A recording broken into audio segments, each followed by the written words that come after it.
Hello hello hello hello hello hello hello hello hello hello. एक बार फिर से आपका बहुत बहुत स्वागत है यकीन नीट 3.0 बैच के अंदर। चैप्टर जो हमारा चल रहा है वो है थर्मल प्रॉपर्टीज ऑफ मैटर और ये अपना इस चैप्टर का लास्ट लेक्चर है भैया। ठीक है ना, तो अब ये चैप्टर जो है वो फिनिश हो जाएगा। ठीक है ना, ये चैप्टर क्या हो जाएगा, फिनिश हो जाएगा। लास्ट लेक्चर है बेटा, is the last lecture of the chapter. तो चैप्टर वुड बी फिनिश।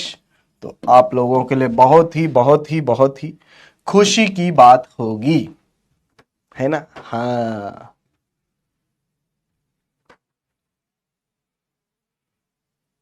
कोई और स्टूडियो नहीं, वही स्टूडियो है बेटा। 20 मिनट हो गए पता भी नहीं चला। हाँ, सही बात है, पता नहीं चलता यार। ऐसे जो खाली समय होता है ना वो तो ऐसे ही निकल जाता है। और ये मैं सच बता रहा हूं, ऐसे छुट्टियां भी निकल जाएंगी। अगर आपने नहीं टारगेट बनाया तो छुट्टियां भी निकल जाएंगी। ठीक है, चलो एक बार हम आज का टारगेट देख लेते हैं, मतलब टुडेज टारगेट्स। ये टारगेट लिखा नहीं आता क्या यहाँ पे, टारगेट्स। आज के टारगेट ये है Newton's law of cooling, Stefan's law, Wien's law. ये 3-4 लॉ हैं अपने जो अपने को पढ़ने हैं। ठीक है, जो आपकी 11 से 15 की जो हॉलीडेज हैं, 11 to 15, ठीक है ना, 11 to 15 की जो हॉलीडेज हैं बेटा, मैंने आपको बताया था कि 11 तारीख, 13 तारीख, 14 तारीख, 15 तारीख मिनिमम मिनिमम मिनिमम कह रहा हूं मैं, मिनिमम 9 घंटे की स्टडी आपकी तो होनी चाहिए। ये मिनिमम है, क्योंकि रोज क्लासेस भी तो लेते ही हो। ठीक है ना, मिनिमम 9 घंटे या 10 घंटे भी आप लगा सकते हो। आप एक्सटेंड करके जितना मर्जी कर लो, है ना। प्लस प्लस प्लस तो मैं कर ही सकता हूं जितना करना चाहो।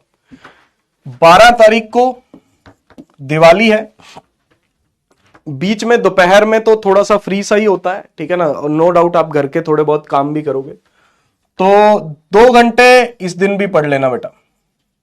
2 आवर्स स्टडी, 2 घंटे तो इस दिन भी पढ़ लेना मिनिमम। ठीक है ना, थोड़ा सा समय निकाल लेना, या तो सुबह सुबह निकाल लेना। ठीक है ना, तो या तो सुबह सुबह निकाल लेना या जैसा भी हो। ठीक है ना, कोई हल्का फुल्का काम कर लेना इस दिन। ठीक है ना, जो इजीली हो जाए, क्योंकि इस दिन थोड़ा सा कंसंट्रेशन बनना मुश्किल रहेगा। ठीक है ना, इजी सब्जेक्ट चूज करना या इजी टॉपिक चूज करना, है ना। इजी टॉपिक कर लेना कोई, क्योंकि थोड़ा सा कंसंट्रेशन बनना जो है वो डिफिकल्ट रहेगा। ठीक है ना, तो टोटल कितने हो गए, टोटल हो गए 38 आवर्स मिनिमम। ये मिनिमम है। ठीक है ना, कोई ज्यादा पे जाना चाहे कोई, मैं तो 12-12 घंटे पढ़ूंगा। ठीक है ना, 2 घंटे और ऐड हो गए तो 50 घंटे भी हो गए। इन घंटों के हिसाब से आप अपना टारगेट बनाइएगा भाई। सेट द गोल्स, अननेसेसरी गोल मत सेट करना बेटा, अननेसेसरी गोल मत सेट करना। अननेसेसरी गोल्स सेट मत करना कि भाई ये भी कर लूंगा, ये भी कर लूंगा, ये भी कर लूंगा, वो भी कर लूंगा, फिर एंड में कुछ भी नहीं होता। फिर एंड में कुछ भी नहीं होता भाई। ठीक है ना, जितना है, जितना है टाइम है उसके हिसाब से एक सफिशिएंट गोल सेट कर लेना। ठीक है ना, जिनका बैकलॉग है तो बैकलॉग कवर करें। ठीक है ना, जिनका बैकलॉग है बैकलॉग कवर करें विद डीपीपी। एक बात याद रखना बेटा, जो भी चैप्टर कर रहे हो विद डीपीपीज आप जरूर उसको कवर करें भाई। ठीक है ना, सिर्फ थ्योरी थ्योरी थ्योरी पढ़ लेने से वो क्वेश्चन एग्जाम में जाके नहीं होगा। ठीक है ना, अभी आपके पास समय है। पहले तो मैं ये कह सकता हूं कि भाई हाँ ठीक है ना, कई बार बैकलॉग जरूरी होता है, आपका अगला चैप्टर समझने के लिए जरूरी होता है। ठीक है ना, अब वो मैकेनिक्स वाला पोर्शन हट गया भाई। अब अगला चैप्टर जो है काइनेटिक थ्योरी ऑफ गैसेस आएगा। ठीक है ना, फिर उसके बाद थर्मोडायनेमिक्स आएगा। तो उसके लिए कोई इतना ज्यादा जरूरी नहीं होता कि भाई आपको पीछे का आना चाहिए। इसलिए इत्मीनान से, ठीक है ना, इत्मीनान से कि भाई आप बैकलॉग आसानी से कवर करो, विद डीपीपी कवर करो। ठीक है ना, ऐसे थ्योरी थ्योरी सिर्फ थ्योरी थ्योरी पे जोर मत दो। ठीक है ना, और लिमिटेड टारगेट बनाओ बेटा, लिमिटेड। ठीक है ना, लिमिटेड टारगेट बनाओ। उससे ज्यादा कर पाओ तो अच्छी बात है। ठीक है ना, ज्यादा कर पाओ तो अच्छी बात है, लेकिन लिमिटेड टारगेट बनाओ। क्योंकि जब अगर पूरा नहीं कर पाए ना तो फिर दिक्कत होती है। ठीक है ना। टाइम टेबल बनाइए, उठने का टाइम टेबल बनाइए, सोने का टाइम टेबल बनाइए, बीच में एंजॉय भी कर लीजिए। हाँ भाई, शाम का समय थोड़ा सा एंजॉय करने वाला होता है, तो शाम को 1 घंटा अपना एंजॉय के लिए रख लीजिए, ठीक है ना। एंजॉय भी करो यार, ऐसा नहीं है कि एंजॉय नहीं करना है ना। तो जब और दिन आएंगे तो फिर मैं बोल दूंगा कि अब एंजॉय करना भी बंद कर दो, ठीक है ना। लेकिन इतना मिनिमम रखना, ज्यादा से ज्यादा 50-60 घंटे, वो तो आपकी मर्जी है, जितना आप अपनी बॉडी को स्ट्रेच कर सकते हो उतना कर लीजिएगा भैया। लिमिटेड टारगेट रखना, बहुत ज्यादा मत रखना भाई, क्योंकि फिर गोल अचीव नहीं होते, पता है। प्रैक्टिकलिटी की तरफ जाओ, ऐसे मतलब ये नहीं, ठीक है ना। प्रैक्टिकल गोल्स लेके चलिए, ठीक। चलो अब आ जाते हैं आगे। अभी तक हमने क्या पढ़ लिया है रेडिएशन में? हमने एमिसिव पावर पढ़ ली है, energy per unit time per unit area, ठीक है ना। एब्जॉर्प्टिव पावर पढ़ ली है, Q absorbed bye Q incident, ठीक है ना। एब्जॉर्प्टिव पावर हमने इसके बारे में पढ़ ली है। इसकी यूनिट वॉट पर मीटर स्क्वायर होती है, इसकी कोई यूनिट नहीं होती, ठीक है ना, इसकी कोई यूनिट नहीं होती। और फिर स्पेक्ट्रल वाली चीजें भी पढ़ी हमने। परफेक्टली ब्लैक बॉडी के लिए एब्जॉर्प्टिव पावर 1 होती है, ठीक है ना। ब्लैक बॉडी के लिए एब्जॉर्प्टिव पावर क्या होती है? 1 होती है। एमिसिव पावर, एमिसिविटी जो है वो emissive power of a body upon emissive power of a black body, उनका रेशियो होता है। और ब्लैक बॉडी के लिए एमिसिव पावर भी 1 होती है, ठीक है ना। ब्लैक बॉडी के लिए एब्जॉर्प्टिव पावर भी 1 होती है और एमिसिव पावर भी 1 होती है, ठीक है ना। तो ये बात आपको ध्यान में रखनी है। ये मोटे मोटे तौर पे ये चीजें हमने कर ली है। अच्छी एब्जॉर्बर अच्छी एमिटर भी होती है भाई, अच्छी एब्जॉर्बर अच्छी एमिटर भी होती है, ठीक है ना। Good absorber is a good emitter, Kirchhoff law मैं पढ़ाऊंगा अभी, ठीक है। 4 लॉ है, 4 लॉ है, Newton law, Kirchhoff law, Stefan law, Wien's law. 4 law है बेटा, Newton law, Kirchhoff law, Wien's law और कौन सा? स्टीफन्स लॉ, ठीक है। आओ पढ़ते हैं पहले Newton's law of cooling. Newton's law of cooling क्या कहता है कि भाई कोई भी बॉडी, गर्म बॉडी है आपके पास, ठीक है ना, आपके पास बॉडी है, गर्म बॉडी है, उसका टेम्परेचर जो है वो T है, सराउंडिंग का टेम्परेचर T0 है, वातावरण का टेम्परेचर जो है वो T0 है, सराउंडिंग टेम्परेचर इज T0, गर्म बॉडी है, ठीक है ना।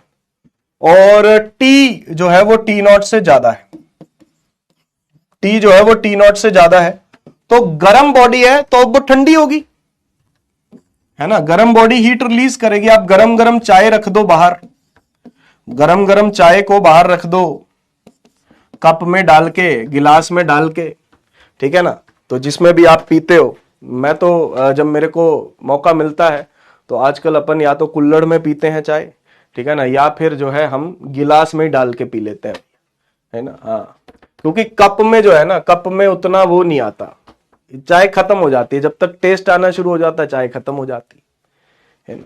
हाँ चलो, T0 से ज्यादा है बॉडी का टेम्परेचर जो है, T जो है बॉडी का टेम्परेचर है, वो T0 से क्या है? ज्यादा है।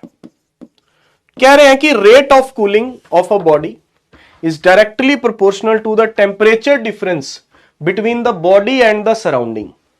जो रेट ऑफ कूलिंग है इसको बोलते हैं -dt by small dt is proportional to temperature difference.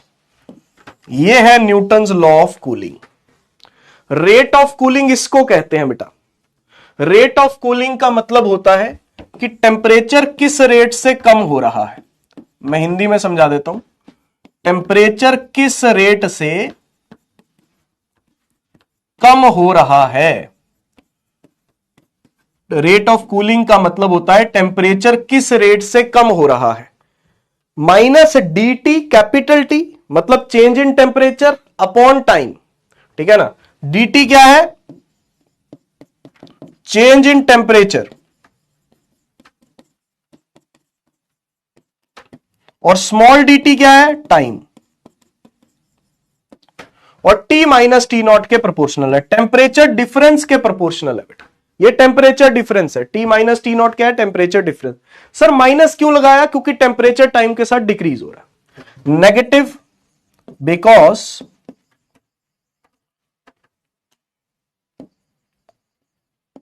Temperature decreases with time, temperature time के साथ डिक्रीज हो रहा है, तो इसलिए हमने यहां पे जो है वो नेगेटिव लगाया है। कोई दिक्कत, कोई परेशानी? इसे रेट ऑफ कूलिंग कहते हैं, यानी कि बॉडी और सराउंडिंग के बीच में जितना टेम्परेचर का फर्क होगा, बॉडी उतनी जल्दी ठंडी होगी। ठंडे होने का रेट, हीट के बाहर निकलने का रेट उतना ही ज्यादा होगा, हीट के बाहर निकलने का रेट उतना ही ज्यादा होगा जितना टेम्परेचर का फर्क होगा। ज्यादा फर्क है दोनों के बीच में टेम्परेचर का, ज्यादा हीट निकलेगी। कम फर्क है, हीट कम निकलेगी। ज्यादा फर्क है, ज्यादा हीट निकलेगी। ठीक है जी, is that clear? Is that clear? ये न्यूटन ने दिया था भाई, न्यूटन हर जगह पे आ जाता है, आपको पता ही है। 12th क्लास में भी न्यूटन आएगा कहीं ना कहीं पे, ठीक है ना, कहीं कहीं पे आएगा बीच बीच में, ठीक है ना, यहां पे भी न्यूटन आ जाता है, ठीक है ना। ऑप्टिक्स में भी न्यूटन आ जाएगा, हाँ, रे ऑप्टिक्स में भी न्यूटन आएगा भैया। तो न्यूटन ही वो पहला इंसान था जिसने प्रिज्म का एक्सपेरिमेंट किया था, डिस्पर्शन वाला, कि लाइट 7 कलर्स में टूट जाती। खैर, ये लॉ है। इससे क्या बन के आता है वो मैं आपको बता देता हूं, और क्या इसका ग्राफ होता है वो मैं आपको समझा देता हूं।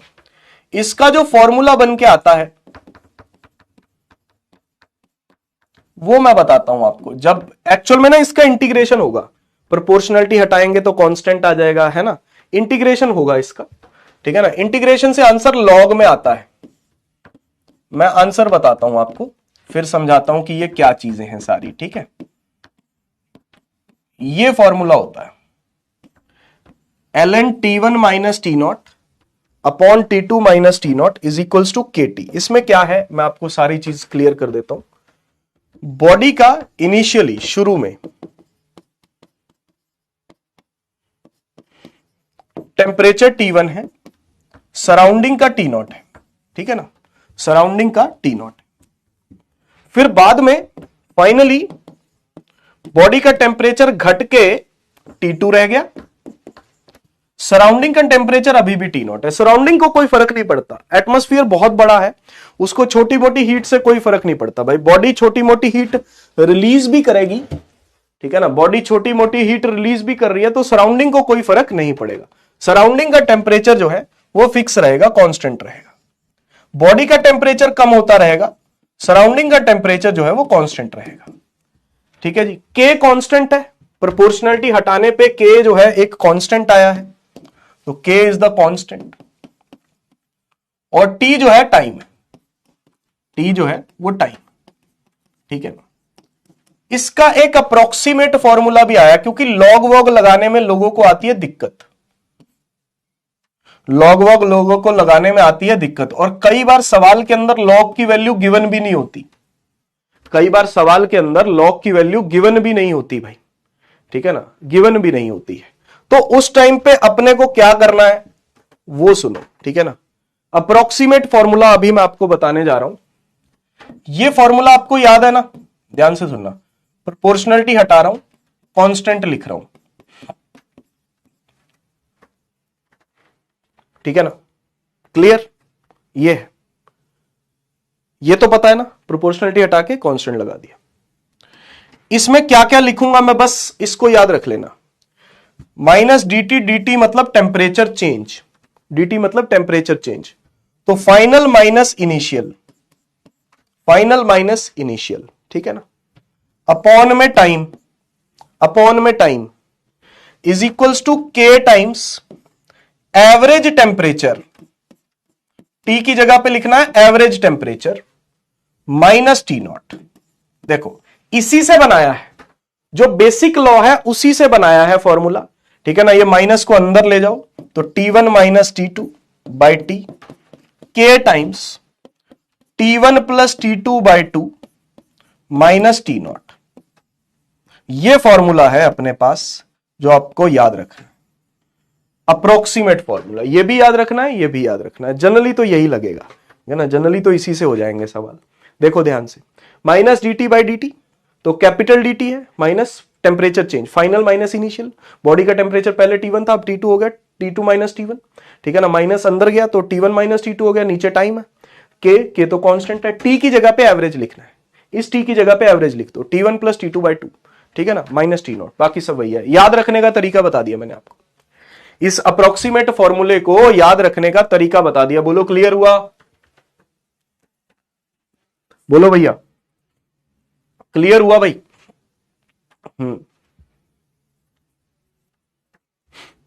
याद रखिएगा भाई।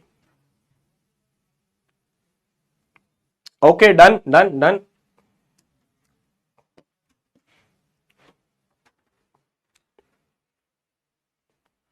इसका ग्राफ क्या होता है, कई बार ग्राफ भी पूछ लेते हैं, हालांकि अभी तक पूछा तो नहीं है, लेकिन ग्राफ आपको याद होना चाहिए।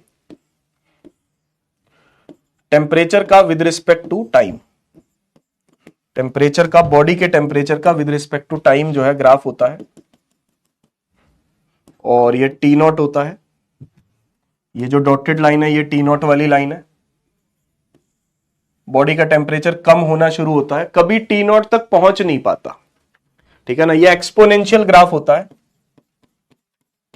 दिस ग्राफ इज एक्सपोनेंशियल, ठीक है ना, क्योंकि लॉग वॉग आते हैं ना यहां पे, तो ये ग्राफ एक्सपोनेंशियल बन के आता है। इक्वेशन ऐसी बनती है कि एक्सपोनेंशियल बनता है। तो अभी अपने को इक्वेशन में जाने की कोई जरूरत नहीं है, फालतू का टाइम वेस्ट है। ग्राफ को याद रख लो, धीरे धीरे बॉडी का टेम्परेचर डिक्रीज होता है, ठीक है ना। बॉडी का टेम्परेचर कितना है? T, बॉडी का टेम्परेचर कितना है? T, और यहां पे कितना है? T0, सराउंडिंग का टेम्परेचर है। तो सराउंडिंग के टेम्परेचर पे कभी बॉडी पहुंच नहीं पाती, या हम कहें बहुत लंबे समय के बाद पहुंचेगी। T0 तक बॉडी पहुंच नहीं पाती, इसको टच नहीं कर पाती कभी। धीरे धीरे कम हो रहा है, ठीक है ना, एक्सपोनेंशियली कम हो रहा है, ठीक है ना, लेकिन कभी भी T0 को टच करते हुए दिखाना नहीं है, T0 को टच करते हुए दिखाना नहीं है, ठीक है। ये ग्राफ है, याद रहेगा?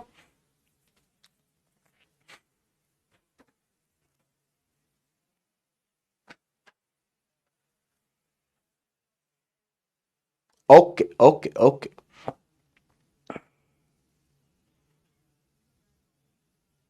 देख लो, निहार लो। अब सवाल करेंगे इसके, अब न्यूटन्स लॉ पे सवाल करेंगे।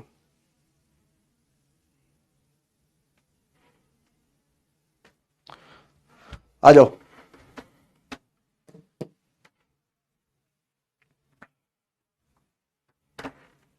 पढ़ो सवाल। सर बहुत तेज थंडर स्टॉर्म हो रहा है यहां पे, अरे वाह, क्या बात। सर्दियों की ठंड आ गई है भैया। सर सर्दी तो खुद ही ठंड होती है सर, है? जाड़ा आ गया है, जाड़ा, जाड़ा बोलते हैं ना, है? देख लो। An object kept in a large room having air temperature of 25 degrees Celsius takes 12 minutes to cool from 80 to 70. The time taken to cool from the same object from 70 to 60 degrees Celsius would be nearly, nearly क्या होगा? मैं थोड़ा थोड़ा समझाना शुरू करता हूं, फिर पोल ऑन कर देता हूं मैं, ठीक है ना। मैं एक बार बता देता हूं कि गिवन क्या क्या है, ठीक है ना, बात कर लेते हैं। एक रूम है, रूम का टेम्परेचर फिक्स है 25, ये T0 है बेटा, ठीक है। एक बॉडी है अपने पास, एक बॉडी है अपने पास, उसका टेम्परेचर पहले 80 था, 80 से 70 हो गया, 80 से कितना हो गया? 70। समय लगा 12 मिनट, समय लगा 12 मिनट 80 से 70 होने में। आपको बताना है कि 70 से 60 होने में कितना समय लगेगा, 70 से 60 होने में कितना समय लगेगा, ठीक है ना, ये टाइम आपको बताना है। This is the time you have to tell, ठीक। तो इसको T1 बोल दो, इसको T2 बोल दो, बाकी आपकी मर्जी। 80 से 70 होने का टाइम पता है, 70 से 60 होने का समय आपको बताना है, ये एक सवाल है।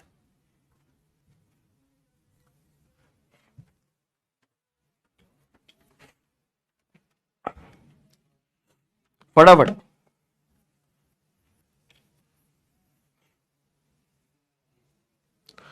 फटाफट यार, जल्दी करना अपने को, ठीक है। हाँ,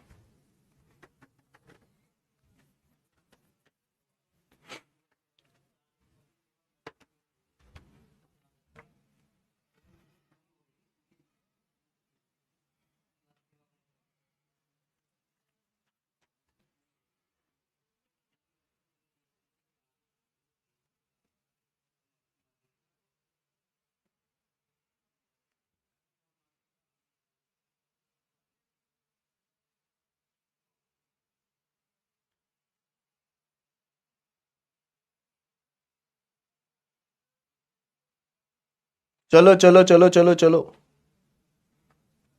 फटाफट फटाफट फटाफट, ताकि अपन जल्दी फ्री हो पाए, तो फटाफट सॉल्व कीजिए भैया।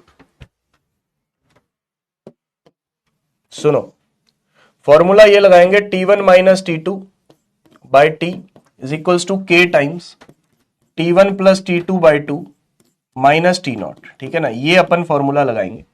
सबसे पहले इस पे लगाएंगे फॉर्मूला बेटा, पहले केस पे फॉर्मूला लगाएंगे। ठीक है, 80 minus 70, 80 minus 70 by T1 time 80 minus 70 by T1 time K। 80 plus 70 का एवरेज, 80 प्लस 70 का एवरेज बेटा, एवरेज इनका 75 होगा ना। 80 प्लस 70 बाई 2 एवरेज कितना होगा 75, है ना। तो मैं डायरेक्ट 75 लिख दूं, किसी को कोई दिक्कत तो नहीं है? डायरेक्ट 75 लिख दूं ना भाई, T1 प्लस T2 बाई 2 है, तो मैं डायरेक्ट 75 लिख दूं। हाँ, तो माइनस 25, तो ये बन गया 10 बाई T1। ये अपने पास क्या बन गया 10 by T1 is equals to K times into 50। Equation number 1 हो गई है। This is equation number 1। ठीक है जी। दूसरा, अब ये 70 से 60 पे लगाना है, 70 से 60 पे लगाना है बेटा, लगाओ। 70 minus 60 by T2 K times average लिखो। 70 और 60 का एवरेज कितना होगा? 70 और 60 का एवरेज कितना होगा? 65 होगा ना बेटा, 65। हाँ, तो 65 माइनस 25 करके देख लेना बेटा। 70 और 60 का एवरेज, 70 प्लस 60 बाई 2 65 आ जाएगा। इतना तो मैं आपसे एक्सपेक्ट कर ही सकता हूं। तो 10 by T2 is equals to K into 40। Equation number 2, equation number 2। दोनों को डिवाइड कर दो बेटा, 1 डिवाइडेड बाई 2 या 2 डिवाइडेड बाई 1, जो आपको मजा लगे। 10 by T1, 10 by T2, 10 by T1, 10 by T2, तो K into 50 and K into 40। 10 से 10 कट गया, T2 ऊपर चला जाएगा, और ये K से K कट गया, तो 5 बाई 4, तो T2 आ जाएगा 5 T1 बाई 4, तो 12 बाई 4 15 मिनट, 15 मिनट, 15 मिनट लगेंगे बेटा। देख लो ध्यान से, देखो देखो देखो, 15 मिनट लगेंगे भैया। सही है?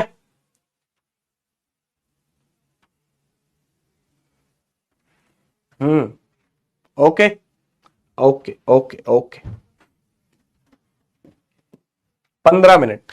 ठीक है, 15 minutes, that is the time. बहुत सारे लोग ऐसा सोच रहे होंगे, देखो 80 से 70 जाने में कितना समय लगा? 12 मिनट। काफी सारे लोगों ने सोचा होगा कि यार 70 से 60 जाने में भी 12 ही मिनट लगेंगे, लेकिन आप देखो 15 मिनट लग रहे हैं। ऐसे टाइम बढ़ता जाएगा, पता है, इंक्रीज। ये नीचे की ओर जाते हुए अगर आप 60 से 50 कैलकुलेट करोगे और ज्यादा टाइम लगेगा, 50 से 40 जाने पे और ज्यादा टाइम लगेगा। पता क्यों? ऐसा क्यों हो रहा है? ऐसा क्यों हो रहा है? क्योंकि रेट ऑफ कूलिंग कम हो रहा है। रेट ऑफ कूलिंग कम हो रहा है भाई, क्योंकि जैसे जैसे टेम्परेचर डिफरेंस कम हो रहा है सराउंडिंग के साथ, तो रेट ऑफ कूलिंग कम हो रहा है। सर कैसे, समझ नहीं आया? सुनो, रेट ऑफ कूलिंग देखो, शुरू में बॉडी का टेम्परेचर 80 था, सराउंडिंग का 25 है।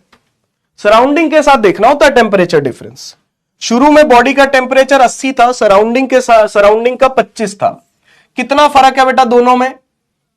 कितना फर्क है? 80 में से 25 घटाओ, 55 डिग्री का फर्क है शुरुआत में। ठीक है ना, बाद में 70 रह गया बॉडी का टेम्परेचर, सराउंडिंग का अभी भी 25 है, 45 डिग्री का फर्क रह गया। फिर बॉडी का 60 हो गया, यहां पे अभी भी 25 है, तो 35 डिग्री का फर्क है। समझ पा रहे हो? फर्क कम हो रहा है। टेम्परेचर डिफरेंस जो है that is T minus T not, T minus T not come हो रहा है, T minus T not come हो रहा है भाई। टेम्परेचर डिफरेंस कम हो रहा है, तो हीट उतनी बाहर नहीं निकल रही।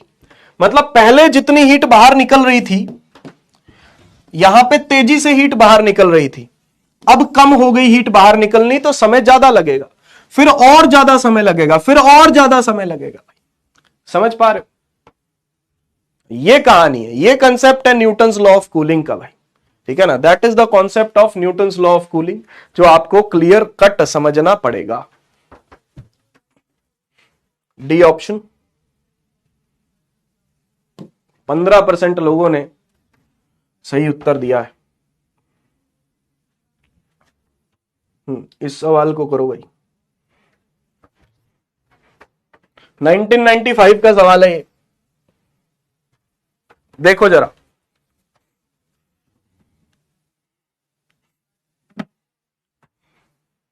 देखो देखो देखो, a beaker of hot water is kept in a room. Hot water का एक बीकर रूम में रखा गया है, उसको कूल होने में 80 से 75 आने में समय T1 लगता है, 75 से 70 जाने में समय T2 लगता है, 70 से 65 जाने में समय T3 लगता है। ठीक है, तो बताओ कि क्या होगा।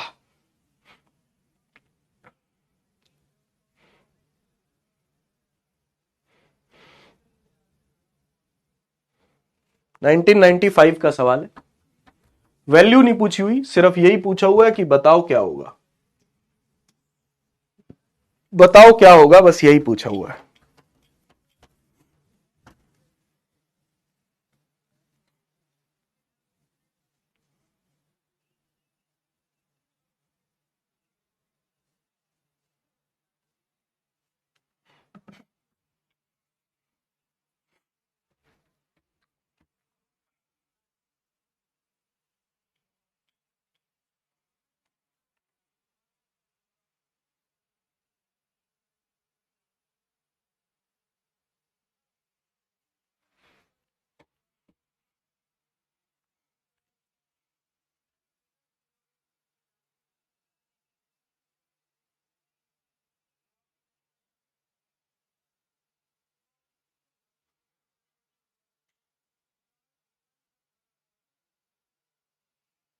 चलो चलो चलो चलो,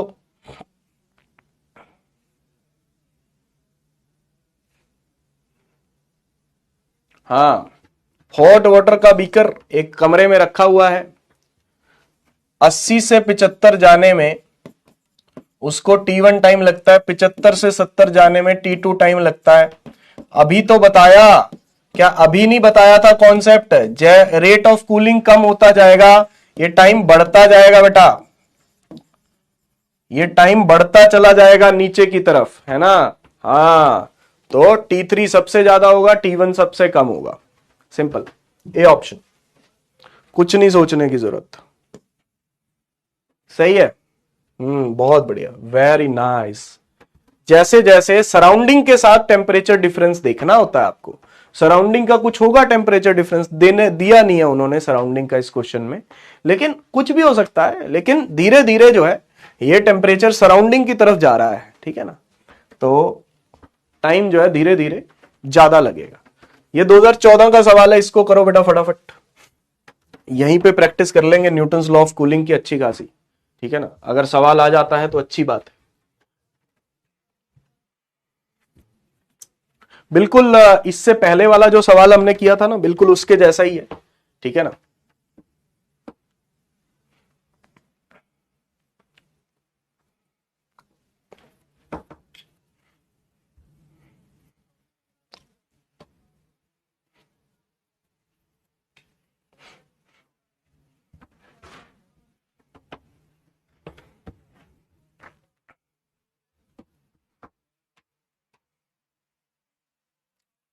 बेटा Newton law of cooling, Stefan's law, ठीक है ना, अभी के लिए कर लो, अभी के लिए मैं अपनी तरफ से आपको करवा देता हूं। ठीक है ना, जब अपने पास नीट का ऑफिशियल सिलेबस आ जाएगा ना, जब ब्रोशर के साथ जो सिलेबस आएगा, अपन उसको सही मानेंगे। ठीक है ना, अभी तक सब करवा रहे हैं यार, मैं भी आपको इसीलिए करवा रहा हूं क्योंकि सब करवा रहे हैं। ठीक है ना, तो क्योंकि कंफ्यूजन बहुत चल रहा है इसको लेके, है ना, लोगों के बीच में, क्योंकि बाकी चलो केमिस्ट्री में अगर बात करें, बायो में बात करें, तो पूरे पूरे चैप्टर उड़ाए हैं, पूरे पूरे चैप्टर उड़ाए हैं। ठीक है ना, अब फिजिक्स में उन्होंने क्या किया कि यार टॉपिक उड़ाए, चैप्टर नहीं उड़ाया कोई, या तो पूरा चैप्टर ही उड़ा देते कि यार ये चैप्टर आना ही नहीं है, है ना, तो समझ में भी आती बात। अब यहां पे दिक्कत यही कर दी है उन्होंने, ठीक है ना, टॉपिक उड़ाए हैं और टॉपिक कहीं ना कहीं वो एक दूसरे से रिलेटेड हो जाते हैं। अब रेडिएशन में से आधी चीजें उड़ा दी, आधी चीजें रख दी, तो फिर सेंस नहीं बनता कोई चीज का यार, है ना।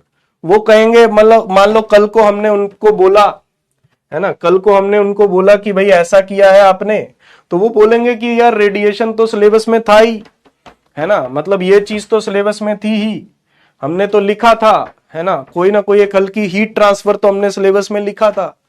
तो वो वाली बात हो जाती है, तो श्योरिटी नहीं है। मैंने काफी टीचर्स से बात की है, ठीक है ना, ऐसा नहीं है कि मैं आपको फालतू में करवा रहा हूं, ऐसा बिल्कुल नहीं है। मैंने काफी टीचर्स से डिस्कस किया है ना, तो ऐसा है कि भाई वो भी करवा रहे।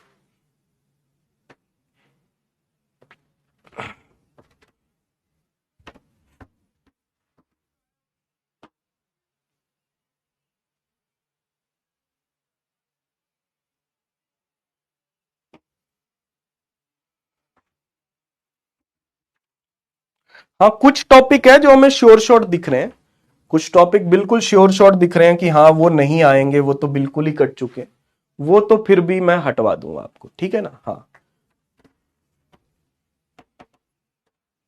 बिल्कुल बिल्कुल, एमआर सर से भी डिस्कस किया था, अभिषेक सर से भी डिस्कस किया था, तो यही कह रहे हैं यार, सब सब यही कह रहे हैं कि श्योरिटी नहीं है कोई, फिजिक्स के केस में श्योरिटी नहीं है।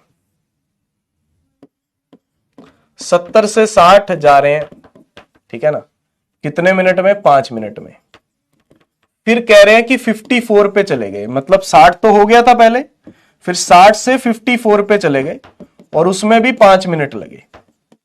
तो सराउंडिंग का टेम्परेचर आपको बताना है, टी नॉट बताना है बेटा। फॉर्मूला लगा दो 2 बार, फॉर्मूला लगा दो 2 बार, T1 minus T2 by small T, के times T1 plus T2 by 2 minus T naught, ठीक है। चलो देखो,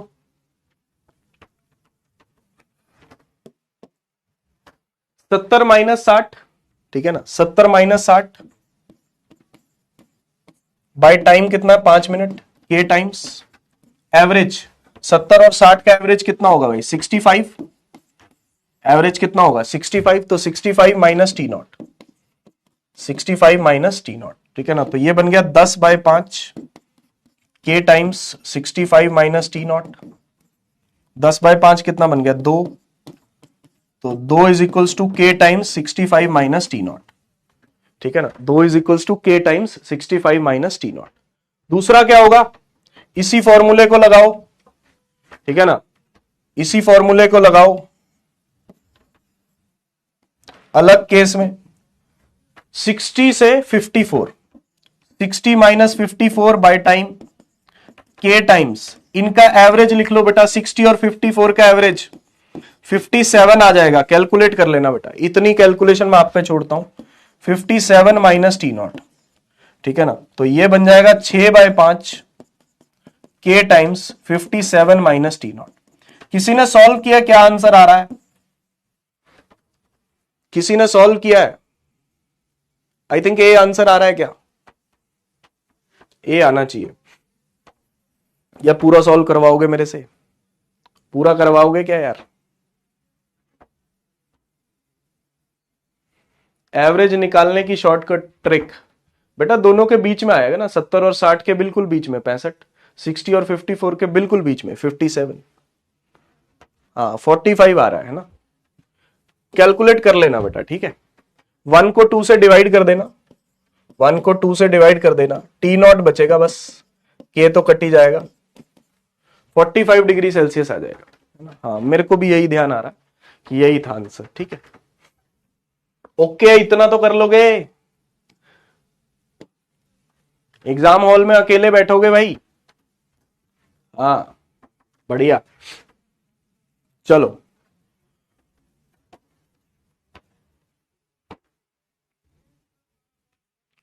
आ जाओ, दूसरा लॉ, 4 लॉ है, दूसरा लॉ आ जाओ, ठीक है ना, छोटा सा ही लॉ है किरचॉफ अंकल का लॉ। किरचॉफ अंकल ये कहते हैं कि जो गुड एब्जॉर्बर है वो गुड एमिटर होगा लेकिन बैड रिफ्लेक्टर होगा एंड वाइस वर्सा। अच्छा एब्जॉर्बर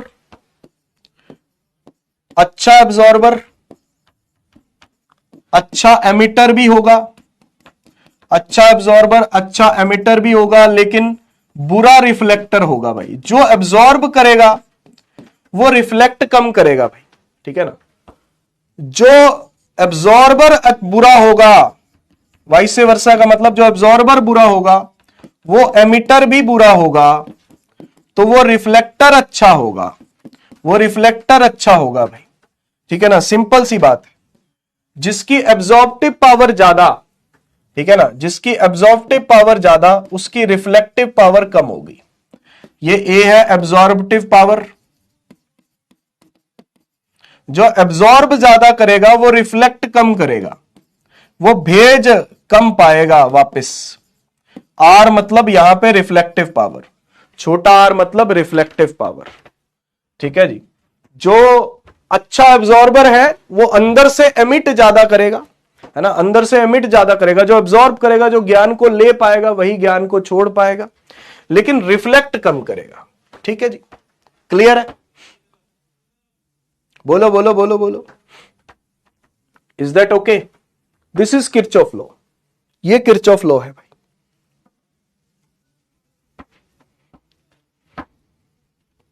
अगर इसको साइंटिफिक वे में देखें ना, एग्जैक्ट डेफिनेशन क्या है वो समझाता हूं मैं आपको।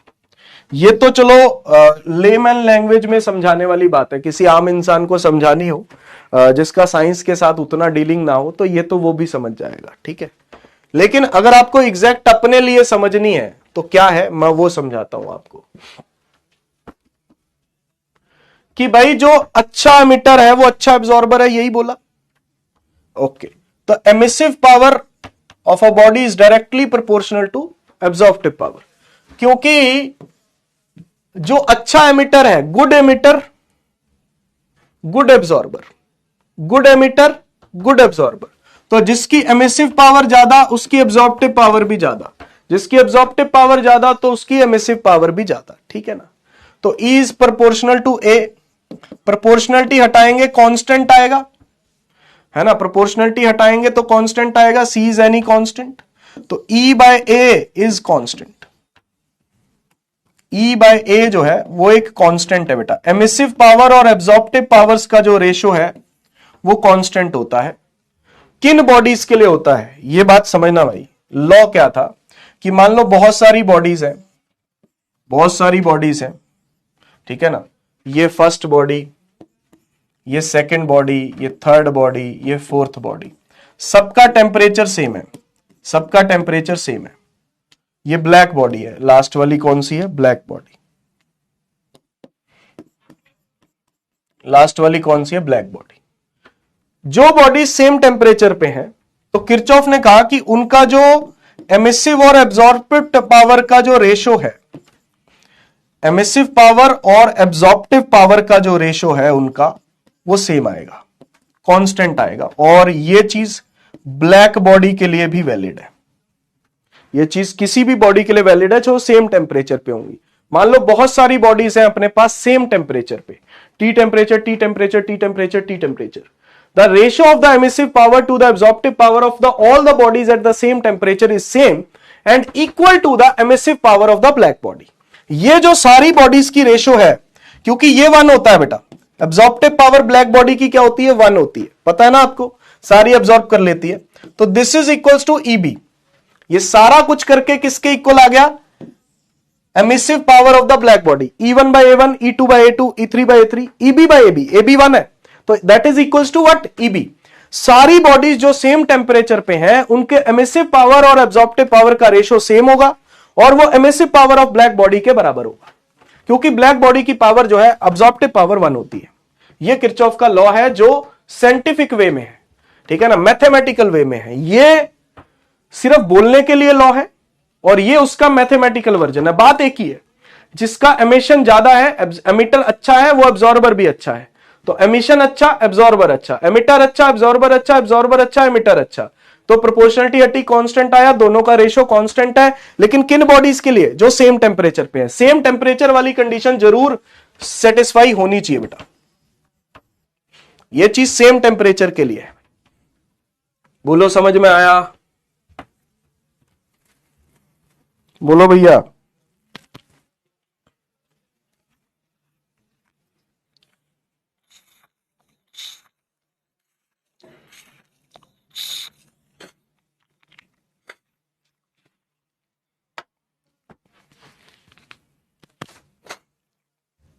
चलो फटाफट आ जाओ अब आगे।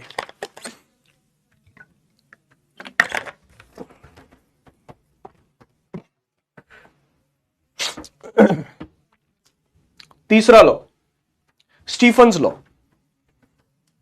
तीसरे लॉ पे आ गए भाई हम, बस उसके बाद चौथा लॉ, सिलेबस खत्म। ठीक है ना, इस पे क्वेश्चन करा दूंगा दोनों पे, मतलब syllabus in the sense chapter खत्म।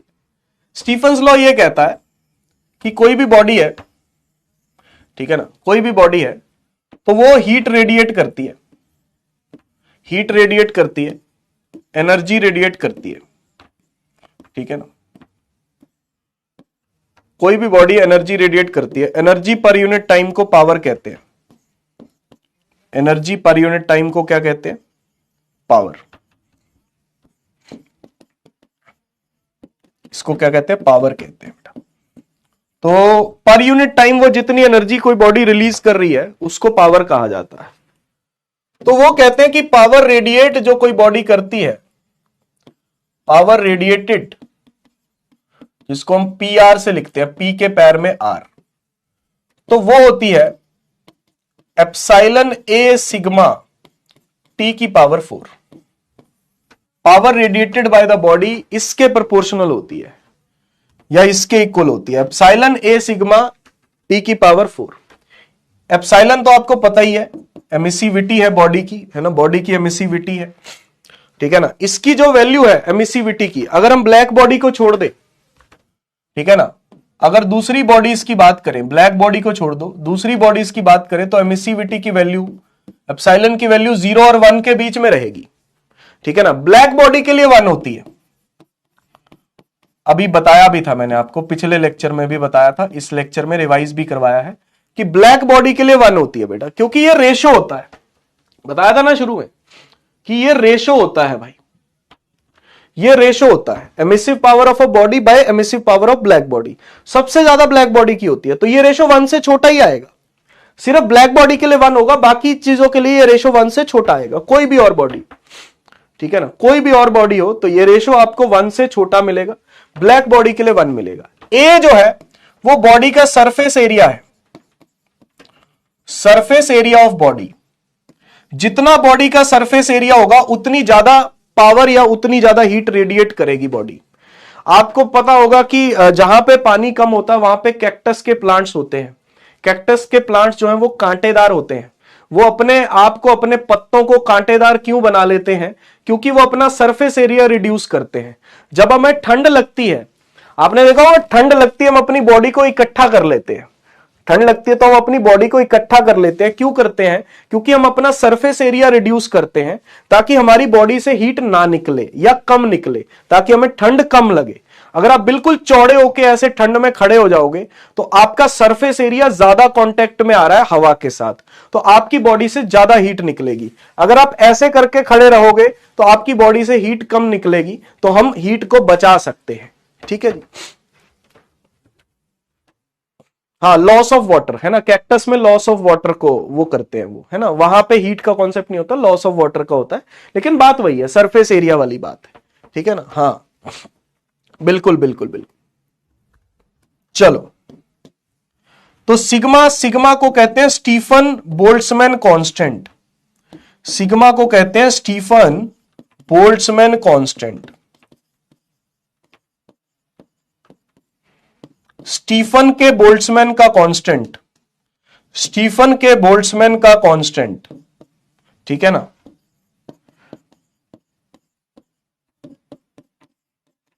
5.67 इंटू 10 की पावर -8।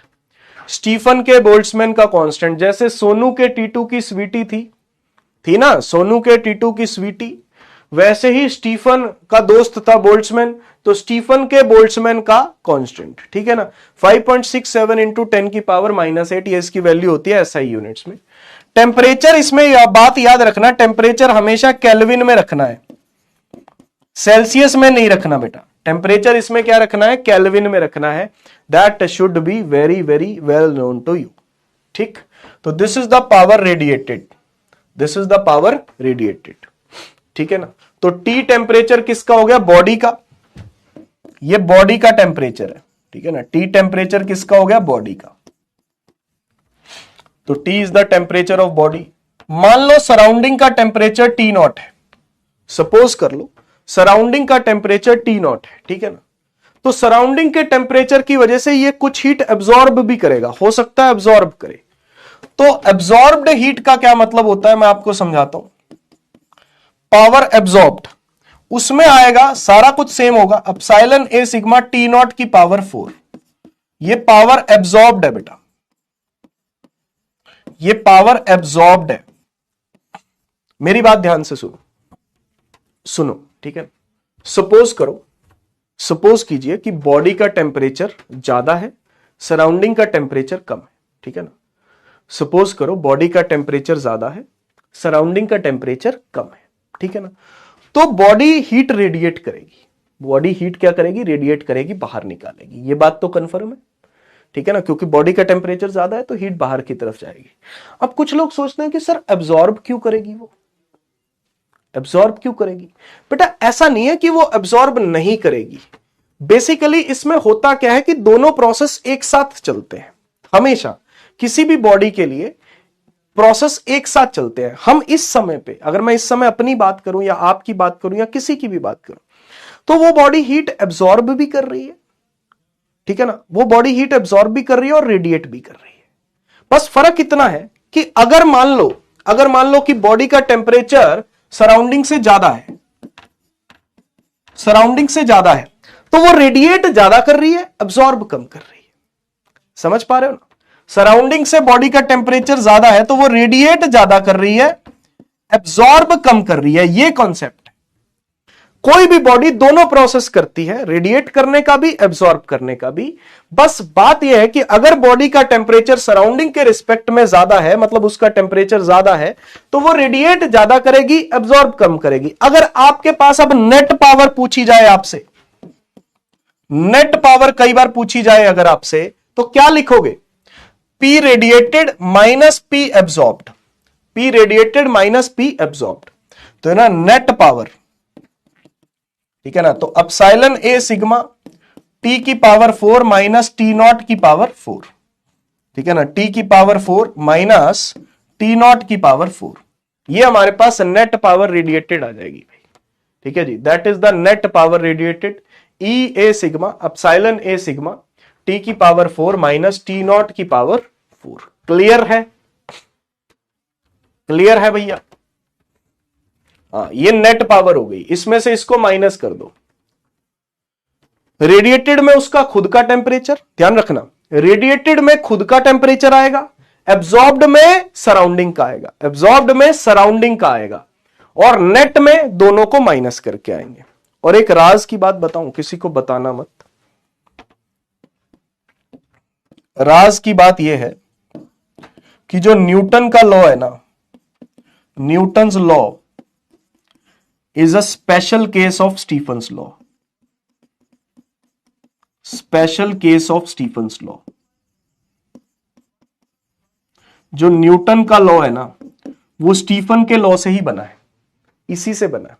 असली लॉ ये है, बताना मत किसी को, कि ये जो टी की पावर 4 वाला जो लॉ है ना, ये असली लॉ है। टेम्परेचर हमेशा केल्विन में लेना है इस लॉ में। इसी को जब हम बाइनोमियली एक्सपेंशन वगैरह लगाते हैं, क्योंकि जो न्यूटन का फॉर्मूला है, अब लिख रहा हूं वहां पे आप भी लिख लेना। अब मैं राज की बात एक और बता रहा हूं कि ये जो वैलिड है, ये स्मॉल टेम्परेचर डिफरेंसेस के लिए ही वैलिड है बेटा।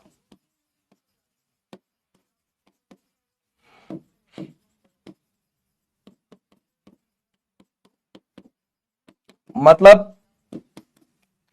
30 डिग्री, 40 डिग्री, 50 डिग्री तक वैलिड है। मतलब 30 डिग्री का डिफरेंस हो जाए, 40 डिग्री का डिफरेंस हो जाए, 50 डिग्री का डिफरेंस हो जाए सराउंडिंग के साथ, तो लगा लेते हैं इसको। स्मॉल कहने का मतलब 40-50 तक भी लगा लेते हैं, ठीक है ना। लेकिन अगर बहुत बड़े टेम्परेचर डिफरेंस हो जाएं, है ना, 100 का फर्क आ गया, 200 का फर्क आ गया, 300 का फर्क आ गया, तो टी माइनस टी नॉट नहीं लगता फिर वहां पे। पर वहां पे टी माइनस टी नॉट नहीं लगता, वहां पे लगता है टी की पावर 4 माइनस टी नॉट की पावर 4। दोनों में पावर 4 आ जाती है भाई, दोनों में पावर 4 आ जाती है भाई। क्लियर है? बोलो, समझ में आ गया?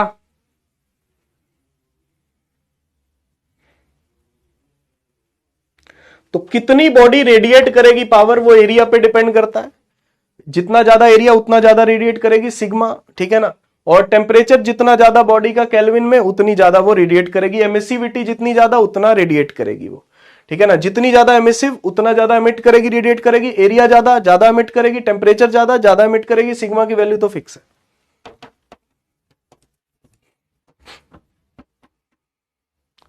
तो राज की बात यही है कि न्यूटन लॉ जो है वो स्पेशल केस है। न्यूटन ने ये लॉ स्टीफन से चुराया था मतलब चुराया नहीं होगा, लेकिन कहने की बात है, ठीक है ना।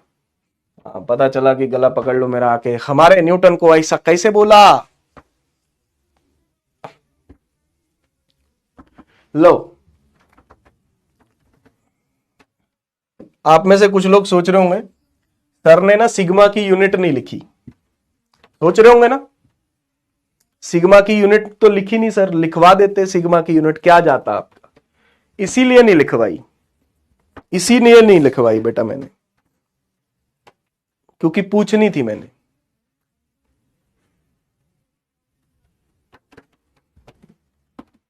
पूछनी थी मैंने, इसीलिए नहीं लिखवाई,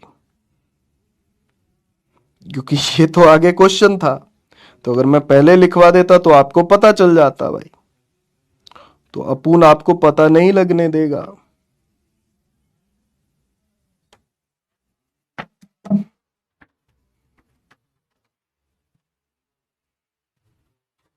सोच रहे होगे ना कुछ लोग। पता है मुझे।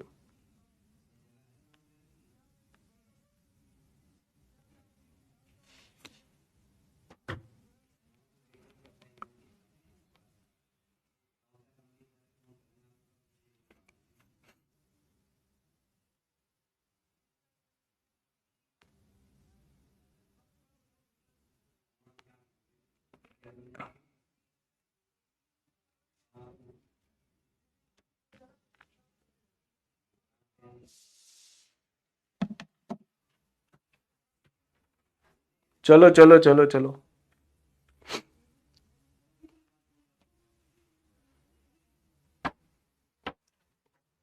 बेटा पावर रेडिएटेड का फॉर्मूला होता है एप्सिलॉन ए सिग्मा टी की पावर 4, ठीक है ना। इसकी यूनिट क्या होती है, वॉट। वॉट लगा देने का। ये जेम्स वॉट नाम का इंसान था, इसकी कोई यूनिट नहीं होती। एमिसिविटी की ये तो रेशो होता है एमिसिव पावर्स का। एरिया का मीटर स्क्वायर होता है, इसका केल्विन की पावर 4, केल्विन की पावर 4। तो सिग्मा के जो यूनिट्स आ गए, वॉट पर मीटर स्क्वायर, केल्विन की पावर 4। ये मत टिक कर देना बेटा, इसमें पर नहीं लगे हुए, इसमें पर सिर्फ उसी में लगा है, इसमें नहीं है। ये है सही, वॉट पर मीटर स्क्वायर केल्विन की पावर 4। कई बार बड़ी उसमें हम गलत टिक कर देते हैं भाई, जोश जोश में, और काफी सारे लोगों ने गलत टिक भी किया हुआ है, दिख रहा आपको। हाँ, गलत ना टिक करना भाई। चलो अगला सवाल, 1993 में आया था सवाल, 1993 में सवाल आया था। आसान आसान सवाल है, ठीक है ना। फटाफट करते हैं, फिर वीन्स कांस्टेंट, वीन्स लॉ पे आएंगे, ठीक है। सुनो सुनो सुनो सुनो, क्या है, देखो, if the temperature of the sun is doubled, the rate of energy received on the earth will be increased by a factor of।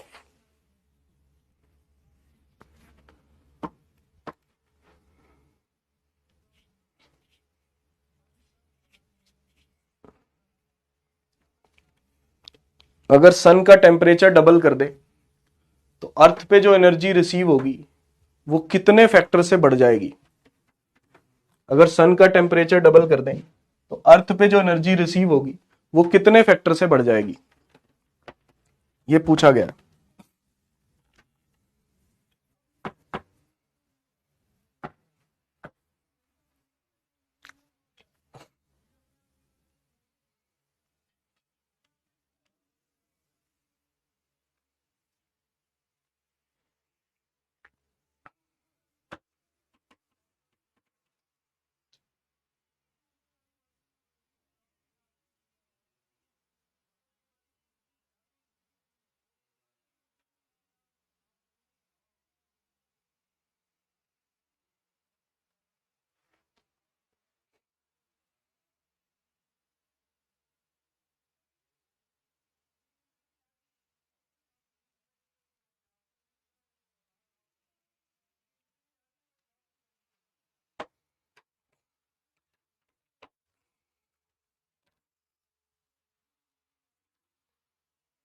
हम्म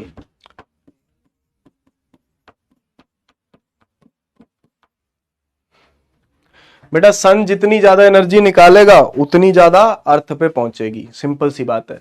तो सन जितनी ज्यादा एनर्जी निकालेगा, एनर्जी पर यूनिट टाइम क्या होता है? पावर ही तो होती है। तो एनर्जी कह लो या पावर कह लो, टाइम की पावर 4 के प्रोपोर्शनल है, ठीक है ना। तो आपने टेम्परेचर डबल कर दिया, अब जो नई पावर होगी पी डैश बोल दो उसको, 2t की पावर 4 है ना। तो ये बन गया 16t की पावर 4। 2 की पावर 4 16 होता है ना, तो 16 गुना पावर हो गई बेटा, है ना। 2 की पावर 4 जो है वो 16 होता है, तो 16 गुना पावर हो गई भैया, 16 गुना पावर। ठीक, काम खत्म। 16 गुना एनर्जी मिलेगी अर्थ को। अगर सन का टेम्परेचर डबल हो गया, मान लो अगर सन का टेम्परेचर डबल हो गया तो अर्थ को 16 गुना एनर्जी मिलेगी। अब आप सोचो कि कितना हाहाकार मच जाएगा यहां पे। 2009 का सवाल, आओ करो भैया।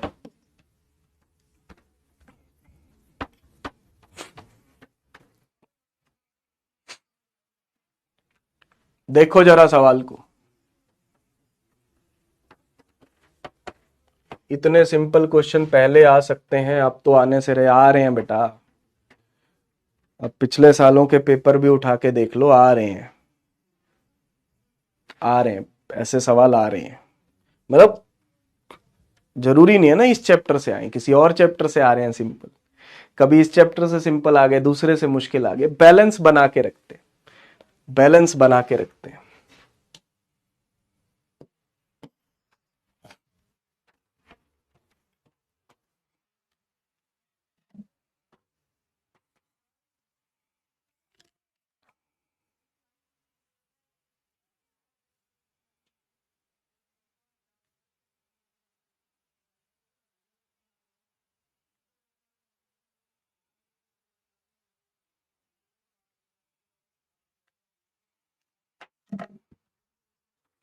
अपन का जाने का टिकट अभी कंफर्म ही नहीं हुआ है यार।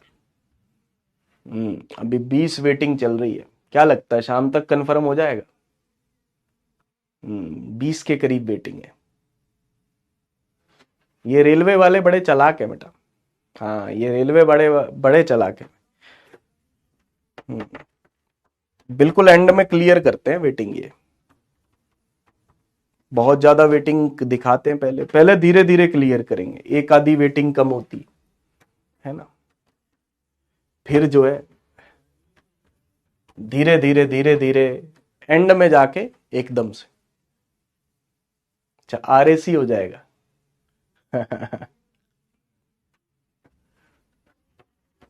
चलो, आपकी इच्छा सर माथे पे। चलो, black body 227 degree Celsius radiates heat at a rate of 7 calorie पर सेंटीमीटर स्क्वायर सेकेंड। ये मतलब उन्होंने उसमें दिया हुआ है सीजीएस यूनिट्स में, ठीक है ना। घबराने की कोई जरूरत नहीं है, इसको ना तो आपको कन्वर्ट करने की जरूरत है, ठीक है। सुनो मेरी बात, मैंने आपको बोला टेम्परेचर आपको जो है ना वो केल्विन में रखना है हमेशा। तो ये इसको चेंज करो बेटा, 227 प्लस 273 केल्विन में चेंज करो, 500 केल्विन टेम्परेचर। फिर आपने टेम्परेचर 727 कर दिया, 727 मतलब 273 ऐड कर दिया, कितना हो गया 1000 केल्विन। 1000 केल्विन ही तो हो गया। हाँ, तो उस टाइम पे जो पावर थी वो 7 थी, है ना, पावर्स कितनी थी 7। अब पावर कितनी होगी ये पूछा गया। बेटा अगर केल्विन में आपने कन्वर्ट कर लिया तो आपके लिए क्वेश्चन बहुत आसान हो गया। अब देखो जरा, केल्विन में टेम्परेचर डबल हो गया, टेम्परेचर डबल, पावर कितने गुना होगी 16 गुना। पावर कितने गुना होगी 16 गुना। हाँ 16 P1, तो 16 इंटू 7 112। पिछला सवाल ही है बेटा ये, बस थोड़ा सा रूप चेंज करके आया है। सवाल पिछला ही है, थोड़ा सा रूप चेंज करके आया है। खत्म, सवाल पिछला ही है, बस रूप चेंज करके आपके पास आया है। ठीक है ना, पिछले सवाल में भी डबल किया था, पावर 16 गुना हो गई थी। ठीक है ना, इस सवाल में उन्होंने टेम्परेचर सेल्सियस में दे दिया। ठीक है ना, इस सवाल में उन्होंने टेम्परेचर सेल्सियस में दे दिया। ठीक है ना, और जो है हीट रेडिएटेड आपसे पूछ ली, तो भैया वो 16 गुना हो गई, क्योंकि टेम्परेचर डबल कर दिया तो हीट रेडिएटेड कितनी हो गई 16 गुना भाई। ठीक, चलो आगे बढ़ते हैं। वीन्स डिस्प्लेसमेंट लॉ, ठीक है ना, वीन्स डिस्प्लेसमेंट लॉ कर देते हैं। काफी प्रैक्टिस हो गई है, ठीक है ना इसकी। हाँ, और ज्यादा जरूरत नहीं है, फालतू में दिमाग ही खराब होगा तुम्हारा। आ जाओ, वीन्स डिस्प्लेसमेंट लॉ पे चलते हैं। सुनो, बस लास्ट लॉ है ये, ठीक है ना, इसके बाद अपन फ्री हैं। ठीक है, वीन्स डिस्प्लेसमेंट लॉ क्या कहता है? पहली बात तो ये ब्लैक बॉडीज के लिए है, ठीक है ना, ब्लैक बॉडीज का लॉ है ये। ठीक है ना, जनरली ये लैम्डा मैक्सिमम इंटू टी का जो प्रोडक्ट है वो कांस्टेंट होता है। इस कांस्टेंट को कहते हैं वीन्स कांस्टेंट, और इसकी वैल्यू होती है 2.89 इंटू 10 की power -3 metre kelvin. Metre kelvin, ठीक है ना। क्या होता है मैं आपको सारा समझाता हूं। सबसे पहले तो बेटा इसकी यूनिट देख लो, ब्लैक बॉडी का लॉ है, ठीक है ना, वीन साइंटिस्ट का नाम था, ठीक है ना। तो लैम्डा मैक्सिमम इंटू टी, ये मैं समझाऊंगा आपको। लैम्डा की यूनिट किस में? मीटर में, टेम्परेचर केल्विन में। तो बी की जो यूनिट है, जो वीन्स कांस्टेंट की यूनिट है, वो मीटर केल्विन में है। क्या है? Metre kelvin, metre kelvin. ठीक है, क्लियर है। टेम्परेचर हमेशा केल्विन में रखना है। यहां पे भी, इस फॉर्मूले में भी टेम्परेचर हमेशा किस में आएगा? केल्विन में, ऑलवेज केल्विन। स्टीफन लॉ में भी ऐसा ही है, इसमें भी ऐसा ही है, ध्यान रखना हमेशा।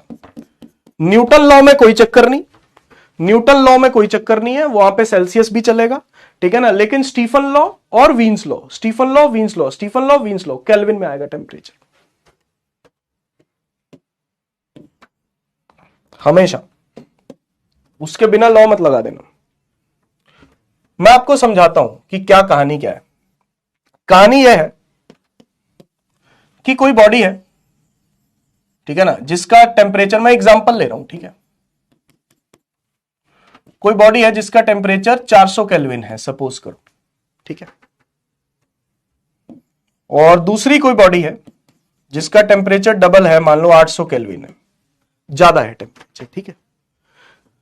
ये वाली बॉडी रेडिएशन एमिट कर रही है, बहुत सारी रेडिएशन एमिट कर रही है, ठीक है ना, बहुत सारी कर रही है। ये वाली बॉडी भी बहुत सारी रेडिएशन एमिट कर रही है। मान लो वैसे तो ये बॉडी बहुत सारी वेवलेंथ एमिट करेगी, बहुत सारे कलर्स एमिट करेगी, हर कलर की अलग अलग वेवलेंथ होती है, ठीक है ना, बहुत सारे कलर्स जो हैं ये बॉडी एमिट करेगी। लेकिन इस बॉडी ने 2-3 वेवलेंथ एमिट करी। एक 500 नैनोमीटर वाली, एग्जांपल ले रहा हूं मैं सिर्फ, एक 600 नैनोमीटर वाली और 700 नैनोमीटर वाली, ठीक है ना। इस बॉडी ने भी यही तीनों एमिट करी, 500 वाली, 600 वाली और 700 वाली, ठीक है। तीनों ने यही एमिट करा, दोनों ने यही एमिट करी, 500, 600, 700 वाली। कुछ एनर्जी इसकी, कुछ मतलब इसकी मान लेता हूं मैं टोटल एनर्जी जो है, टोटल एनर्जी मैं मान लेता हूं कि 100 जूल एमिट करी है इसने। इसका टेम्परेचर डबल हो गया, टेम्परेचर डबल हो गया, ये 16 गुना एमिट करेगी। अगर इसने 100 जूल एमिट करी है तो ये वाली बॉडी कितनी करेगी? 1600 जूल। भाई अगर इसने 100 जूल करी है तो ये वाली बॉडी कितनी करेगी? 1600 जूल। अभी बताया 16 गुना हो जाएगी, है ना, क्योंकि 2 की पावर 4 होता है। अच्छा, हुआ क्या कि इस 100 में से सबसे ज्यादा ये वाली एनर्जी थी, 60 इसके हिस्से आई, 30 हिस्से इसके हिस्से आई, 10 इसके हिस्से आई। मैंने एग्जाम्पल लिया है, ठीक है ना। तो इस केस में लैम्डा मैक्सिमम कितना है मेरे को बताओ। आपसे अगर पूछा जाए पहले वाली बॉडी का लैम्डा मैक्सिमम कितना है, पहले वाली बॉडी का लैम्डा मैक्सिमम कितना है? 700 नैनोमीटर, ठीक है ना। ये लैम्डा मैक्सिमम है फर्स्ट बॉडी का, फर्स्ट बॉडी का लैम्डा मैक्सिमम 700 है, ठीक है ना। ये फर्स्ट बॉडी का लैम्डा मैक्सिमम है बेटा, कि सबसे ज्यादा एनर्जी ये वाली रेडिएशन की है, सबसे ज्यादा एनर्जी ये वाली वेवलेंथ की है। और अगर मैंने टेम्परेचर बढ़ा दिया तो अब सारी वैल्यूज बढ़ेंगी, सारी वैल्यूज बढ़ेंगी। टेम्परेचर बढ़ा रहा हूं मैं, ठीक है ना, टेम्परेचर बढ़ाने से सारी वैल्यूज जो है बढ़ गई, ठीक है ना। सपोज करो भाई ये हो गई 400 जूल, ठीक है ना, ये हो गई 900 जूल, ये हो गई 300 जूल। बस यही समझाना चाहता था, यही समझाना चाहता था जो अब यहां पे लिखा है। टोटल 1600 है, टोटल 1600 है, आप चेक कर लो। लेकिन अब जो लैम्डा मैक्सिमम है ना वो ये है। पहले लैम्डा मैक्सिमम 700 वाला था, अब 600 वाला है। सर ये क्या लॉ हुआ, बताता हूं। लैम्डा मैक्सिमम इंटू टी का जो प्रोडक्ट है वो कांस्टेंट है। अगर आप टेम्परेचर बढ़ाते हो तो लैम्डा मैक्सिमम घटेगा, अगर आप टेम्परेचर बढ़ाते हो तो लैम्डा मैक्सिमम क्या होगा? घटेगा भैया। टेम्परेचर बढ़ाने से लैम्डा मैक्सिमम घटेगा, दोनों इनवर्सली प्रोपोर्शनल है। क्योंकि आप लैम्डा मैक्सिमम को क्या लिख सकते हो? B by T. तो लैम्डा मैक्सिमम क्या हो गया? Inversely proportional to temperature. Temperature बढ़ाने से अब जो मैक्सिमम रेडिएशन जिस वेवलेंथ की निकल रही है ना वो कम हो जाएगी। पहले ज्यादा 700 नैनोमीटर वाली की ज्यादा निकल रही थी एनर्जी, अब 600 नैनोमीटर वाले की एनर्जी ज्यादा निकल रही है, ठीक है ना। अब 600 नैनोमीटर वाले की एनर्जी जो है वो ज्यादा निकल रही है। ये कहने का मतलब है, मैं दोबारा समझा देता हूं लॉ को, ठीक है ना, कि लॉ क्या है। ये कह रहा है कि दोनों का प्रोडक्ट कांस्टेंट होता है। अगर आप टेम्परेचर बढ़ाते हो तो मैक्सिमम रेडिएशन जिस वेवलेंथ की निकल रही है, जिस कलर की, जो कलर आपको सबसे ज्यादा दिखाई देगा, वेवलेंथ कम हो जाएगी, वेवलेंथ कम हो जाएगी। समझ पा रहे हो, ठीक है ना। मतलब कहने का, मैं एक क्वेश्चन के थ्रू आपको समझा सकता हूं, या चलो ऐसे ही समझाता हूं। कहने का मतलब क्या है, आपको पता है कि विबग्योर में से सबसे ज्यादा वेवलेंथ किसकी होती है?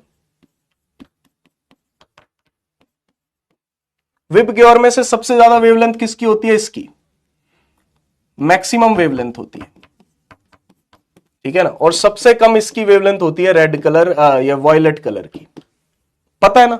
हाँ, अगर मान लो मैं टेम्परेचर, अभी नॉर्मल टेम्परेचर है, ठीक है ना, अभी का जो टेम्परेचर है इसमें आपको रेड कलर ज्यादा दिख रहा है आसमान में, या किसी बॉडी का रेड कलर ज्यादा दिख रहा है शुरू में, अभी उस बॉडी का रेड कलर ज्यादा दिख रहा है, ठीक है ना। बाद में जैसे ही आप टेम्परेचर बढ़ाओगे ना, थोड़ी सी बॉडी येलोइश दिखनी शुरू हो जाएगी। सर ऐसा क्यों होगा? ऐसा क्यों होगा? क्योंकि लैम्डा मैक्सिमम कम हो गया। जो कलर सबसे पहले ज्यादा दिख रहा था, सबसे पहले लाल कलर ज्यादा दिख रहा था, सपोज करो लाल कलर अब ज्यादा दिख रहा था, तो अब येलो कलर ज्यादा दिखना शुरू हो जाएगा। अब येलो कलर ज्यादा दिखना शुरू हो जाएगा भैया, समझ रहे हो। मतलब रेड भी दिखेगा ही, रेड भी दिखेगा, लेकिन हल्का हल्का येलोपन आना शुरू हो जाएगा उसमें, क्योंकि टेम्परेचर बढ़ गया। टेम्परेचर बढ़ गया तो लैम्डा कम हो गया, मैक्सिमम वाला लैम्डा कम हो गया, तो अब ज्यादातर उसमें आपको येलोइश नजर आएगा, वो है ना, ज्यादातर जो है आपको वो येलोइश नजर आएगा। ये कहानी है, ठीक। इसका ग्राफ होता है, मैं ग्राफ आपको समझा देता हूं। लैम्डा और ई लैम्डा स्पेक्ट्रल एमिसिव पावर के बीच का ग्राफ होता है, ठीक है ना। इसकी पीक्स ऐसे बनती हैं,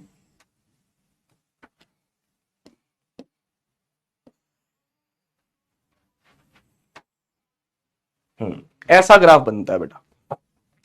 ये जो नीचे वाला ग्राफ है ये T1 टेम्परेचर पे है, और जो ऊपर वाला ग्राफ है ये T2 टेम्परेचर पे है, और T2 T1 से ज्यादा है, टेम्परेचर बढ़ाया गया है, लैम्डा मैक्सिमम चेंज हो गया। आप देखो ये लैम्डा मैक्सिमम 1 का है और ये लैम्डा मैक्सिमम 2 का है। सुनो मेरी बात, कम टेम्परेचर है, कम टेम्परेचर है, एनर्जी रेडिएट कम हो रही है, ग्राफ उतना ऊपर नहीं जा रहा, ग्राफ उतना ऊपर नहीं जा रहा, और सबसे ज्यादा रेडिएशंस, सबसे ज्यादा एनर्जी ये वाली वेवलेंथ की है, सबसे ज्यादा एनर्जी ये वाली वेवलेंथ की है। मैंने टेम्परेचर बढ़ा दिया, ग्राफ बहुत ऊपर चला गया, मैंने टेम्परेचर बढ़ा दिया, ग्राफ बहुत ऊपर चला गया, क्योंकि एनर्जी ज्यादा रेडिएट होगी। पहले 100 जूल हो रही थी, अब 1600 जूल हो रही है, पहले 100 जूल हो रही थी, अब 1600 जूल हो रही है, तो ग्राफ ऊपर चला गया, ग्राफ ऊपर चला गया, लेकिन मैक्सिमम वेवलेंथ इधर की तरफ डिस्प्लेस हो गई, इसीलिए इसका नाम है डिस्प्लेसमेंट लॉ। लेकिन मैक्सिमम वेवलेंथ इस तरफ डिस्प्लेस हो गई, क्योंकि T2 जो है वो ज्यादा है, तो लैम्डा मैक्सिमम को कम होना पड़ेगा, 2 को, लैम्डा मैक्सिमम 2 को लैम्डा मैक्सिमम 1 से कम होना पड़ेगा। टेम्परेचर बढ़ाने से जो ज्यादा रेडिएशंस हैं अब ये वाली वेवलेंथ की आएंगी, अब कम वेवलेंथ की ज्यादा रेडिएशंस आएंगी भैया, समझ पा रहे हो? जिस कलर की वेवलेंथ ज्यादा कम है अब वो ज्यादा मात्रा में होगा। कहने का अभिप्राय ये है, टेम्परेचर बढ़ाने से जिस कलर की वेवलेंथ कम है वो ज्यादा मात्रा में खिल के बाहर आएगा। ये कहानी। 100 बातों की एक बात दिमाग में बिठा लो कि टेम्परेचर बढ़ाने से जिस कलर की वेवलेंथ कम है वो ज्यादा मात्रा में खिल के बाहर आएगा। समझ रहे हो? तो अभी अगर मैं कहूं कि किसी बॉडी से लाल लाइट ज्यादा निकल रही है, तो अगर मैं उस बॉडी का टेम्परेचर बढ़ा दूं तो फिर उस बॉडी से येलो कलर की लाइट ज्यादा निकलनी शुरू हो जाएगी, और ज्यादा बढ़ा दूं तो फिर और उधर शिफ्ट होता जाएगा। समझ पा रहे हो ना? कम वेवलेंथ वाली लाइट ज्यादा निकलेगी, कम वेवलेंथ वाली लाइट ज्यादा निकलेगी। टेम्परेचर बढ़ाने से लैम्डा मैक्सिमम कम होता है, कम वेवलेंथ वाली लाइट ज्यादा मात्रा में निकलती है। ठीक है ना? अब देखो ये ज्यादा मात्रा वाली है, ये ज्यादा मात्रा, ये ज्यादा मात्रा, ठीक है ना? एनर्जी तो नो डाउट ज्यादा हो गई क्योंकि ग्राफ ऊपर चला गया, वेवलेंथ इधर शिफ्ट हो गई। चलो बस 5 मिनट और लगेंगे, 2-3 क्वेश्चंस हैं, थ्योरेटिकल क्वेश्चंस हैं, ठीक है? 2002 में सवाल आया, फटाफट आंसर कर दो। Wein's displacement law expresses the relation between wavelength corresponding to maximum energy and temperature, radiation energy and wavelength, temperature and wavelength, color of light and temperature. Wein's displacement law क्या एक्सप्रेस करता है? 5 minute रह गए, बस 5 minute, only 5 minute, बस 3 questions हैं अपने पास, only 3 questions, ठीक है ना? एक ये हो गया, 2 और है, बस दैट्स इट। ठीक है ना? फटाफट फटाफट फटाफट, चैप्टर खत्म।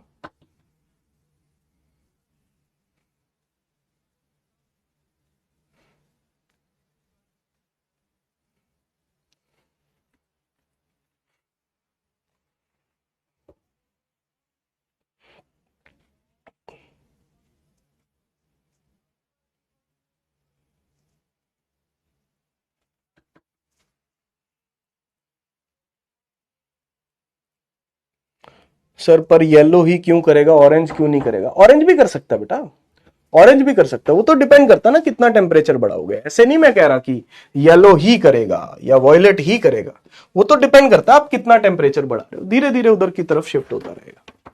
ठीक है?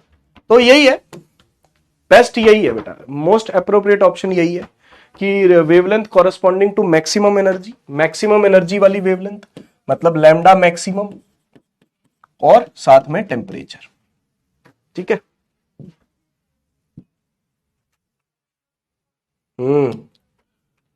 बेटा मोस्ट अप्रोप्रिएट फर्स्ट है, बाकी भी हो सकता है आपको लगे कि सर रेडिएशन एनर्जी वेवलेंथ, नहीं, ये तो नहीं है, वेवलेंथ और टेम्परेचर, ये दोनों देखो देखो, आप कह रहे हो टेम्परेचर एंड वेवलेंथ, बेटा इसमें सिर्फ वेवलेंथ लिखा है, इसमें सिर्फ वेवलेंथ लिखा है, मैक्सिमम वेवलेंथ नहीं लिखा, या मैक्सिमम एनर्जी वाली वेवलेंथ नहीं लिखा। इसमें सिर्फ कलर ऑफ लाइट लिखा है। यहां पे टेम्परेचर तो लिखा है, कलर ऑफ लाइट तो लिखा है, लेकिन मैक्सिमम वाला टर्म नहीं लिखी है ना, इसलिए सी और डी ऑप्शन जो है हम नहीं टिक करें। मोस्ट अप्रोप्रिएट जो है वो ये है, that is the most appropriate. आपको ऐसा लग सकता है कि दूसरे भी सही है, ठीक है ना, लेकिन सबसे एग्जैक्ट जो डेफिनेशन है, सबसे एग्जैक्ट जो डेफिनेशन है वो तो फर्स्ट ऑप्शन ही बता रहा है। हाँ जी भाई, नीट 2013 का सवाल है, देखो कितना आसान सवाल है, पढ़ो जरा सवाल।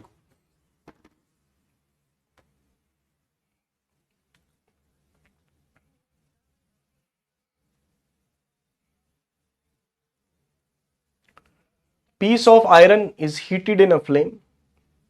It first becomes dull red, then becomes a reddish yellow, and finally turns into white hot. The correct explanation for the above observation is possible by using. कौन से लॉ को यूज करके ये एक्सप्लेनेशन पॉसिबल है? कौन से law को use करके ये एक्सप्लेनेशन पॉसिबल है? अभी अभी तो बताया, अभी अभी तो बताया। कम टेम्परेचर पे ज्यादा वेवलेंथ वाला कलर खिल के सामने आएगा।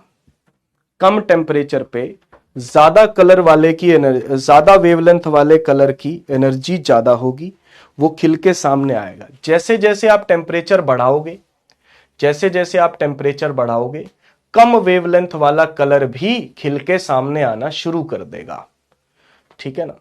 कम वेवलेंथ वाला कलर भी खिल के सामने आना शुरू कर देगा। मैं पूरा एक्सप्लेन कर दूंगा इसको।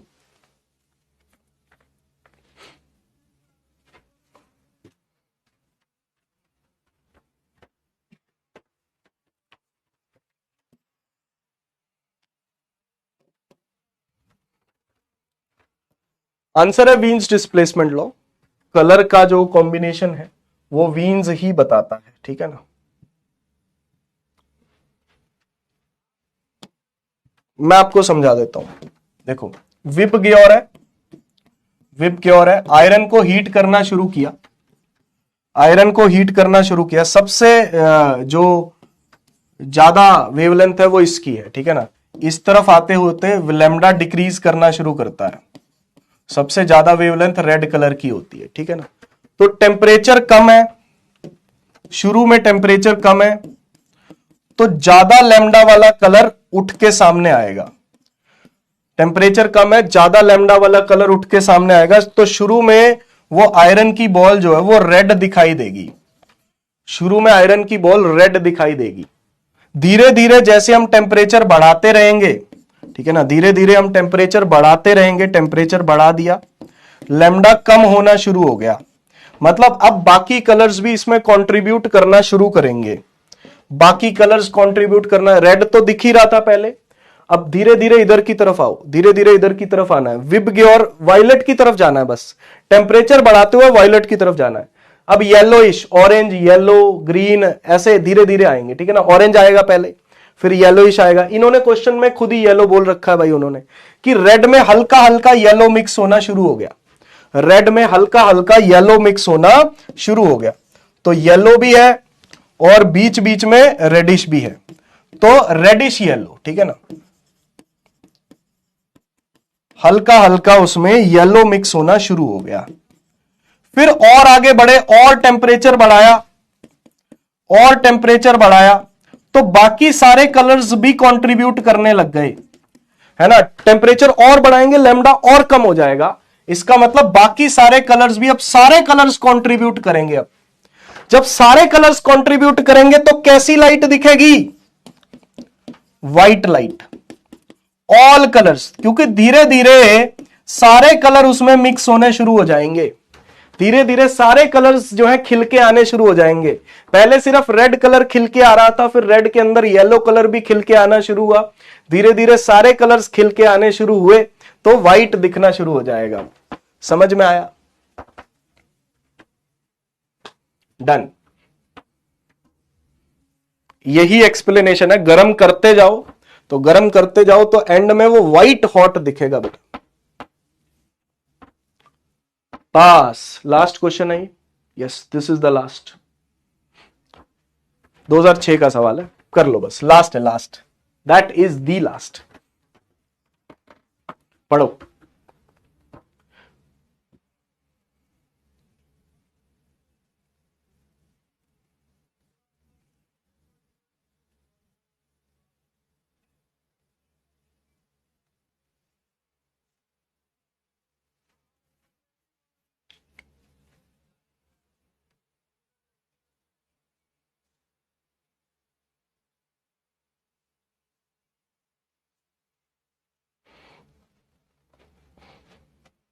ये पूछा गया आपसे, फटाफट कर दो यार, फटाफट, तेज तेज चलने चाहिए हाथ। टेम्परेचर दिया, लैम्डा दिया, टेम्परेचर बढ़ा दिया, लैम्डा नया वाला बताना है।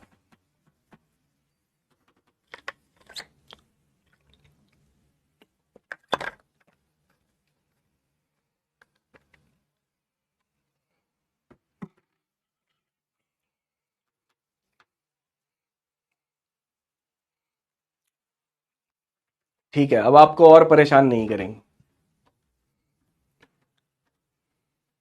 Chapter finish. सर आपके 3 मिनट नहीं हुए अभी तक।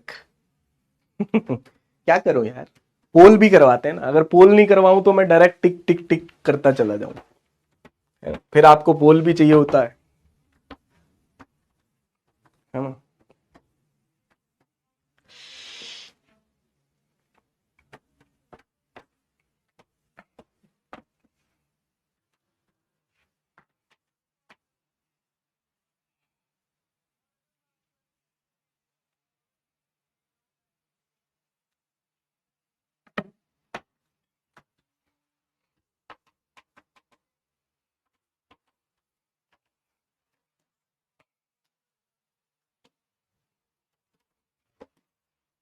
देखो ब्लैक बॉडी है, कह रहे हैं कि पहले का उसका जो टेम्परेचर है वो 1227 डिग्री सेल्सियस है, ठीक है ना। तो उसमें जो मैक्सिमम वेवलेंथ आपको दिख रही है वो 5000 एंगस्ट्रॉम वाली दिख रही है। 5000 वाला कलर जो है वो खिल के सामने आएगा। तो अब आपने टेम्परेचर 1000 डिग्री सेल्सियस बढ़ा दिया, ठीक है ना। तो पहले का टेम्परेचर, पहले तो इसको केल्विन में कर लो, 1227 प्लस 273, तो ये 1500 केल्विन टेम्परेचर है। अब इसमें 1000 इंक्रीज कर दो तो 2500 केल्विन हो गया। बेटा ये डेल्टा टी है, मैंने आपको बहुत बार बताया है कि डेल्टा टी चाहे सेल्सियस में हो केल्विन में हो कोई फर्क नहीं पड़ता, एक ही बात होती है, ठीक है ना। कुछ लोग सोच रहे होंगे सर इसको भी केल्विन में कन्वर्ट करोगे क्या, नहीं, इसको नहीं जरूरत, इसको जरूरत है, टेम्परेचर को जरूरत होती है, टेम्परेचर चेंज को केल्विन में कन्वर्ट करने की कोई जरूरत नहीं होती, एक ही बात है। 1500 में 1000 ऐड करो 2500, लैम्डा 2 बताना है, तो लैम्डा इंटू टी का प्रोडक्ट कांस्टेंट है, lambda 1 T1 is equals to lambda 2 T2। 1500 into 5000 है ना, सॉरी 5000, अरे 5000 इंटू 1500, लैम्डा 2 बताना है और इंटू 2500, ठीक है, सही है। हाँ तो ये 2 पे कटेगा 5000 2500, तो लैम्डा 2 आ गया 3000, 3000 एंगस्ट्रॉम। यही आ रहा है क्या, यही आ रहा है क्या भाई, हाँ ए ऑप्शन आ रहा है, ठीक है।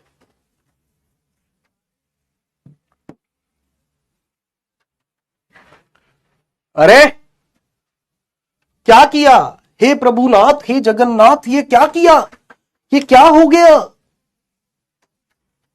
ये क्या हो गया भैया।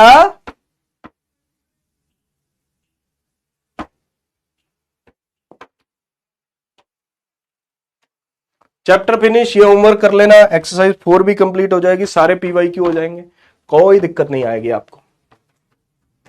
चैप्टर फिनिश, चैप्टर फिनिश हो गया है, बहुत बहुत मुबारक हो। लीडर बोर्ड दिखा देते हैं, हाँ लीडर बोर्ड दिखा देते हैं। अरे बाप रे, मयंक, मोक्ष, मोहम्मद आसिफ, मानसी, आशीष, Ishan, doctor octo, San, Vatsa, सिद्ध, वाजपेयी, आप लोगों को छुट्टियां बहुत बहुत मुबारक हों। शुभ दीपावली, शुभ दीपावली।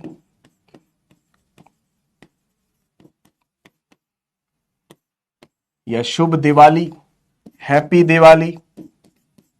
मेरे को ज्यादा ड्राइंग करनी तो नहीं आती, ठीक है ना। हाँ, हैप्पी दीपावली, शुभ दिवाली, ठीक है ना। मेरे को अपनी वाइफ का नाम याद आ जाता है, दीपाली। उसका नाम भी इसीलिए दीपाली रखा था क्योंकि वो दिवाली वाले दिन पैदा हुई थी। तो दिवाली वाले दिन पैदा हुए तो घर वालों ने सोचा क्या रखे नाम, दिवाली रखें, नहीं नहीं नहीं ये तो त्योहार हो गया। दीपावली रखें, नहीं नहीं ये भी त्योहार हो गया, दीपाली रख देते हैं, है ना। तो दोनों को मिक्स करके दीपाली रख दिया उन्होंने नाम। हाँ, तो वाइफ का नाम दीपाली है, तो दोनों को मिक्स करके रखा था।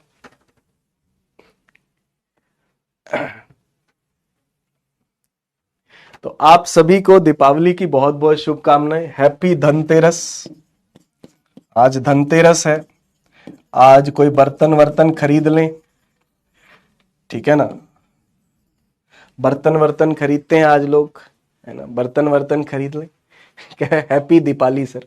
हाँ भाई, हैप्पी दिवाली हो ना हो, हैप्पी दीपाली होना बहुत जरूरी है। हाँ, दीपाली को खुश रखना बहुत जरूरी है भाई। दिवाली अपने आप खुश हो जाएगी, कोई दिक्कत नहीं, हैप्पी अपने आप हो जाएगी दिवाली, अगर दीपाली हैप्पी है तो। बहुत बहुत मुबारक हो आपको।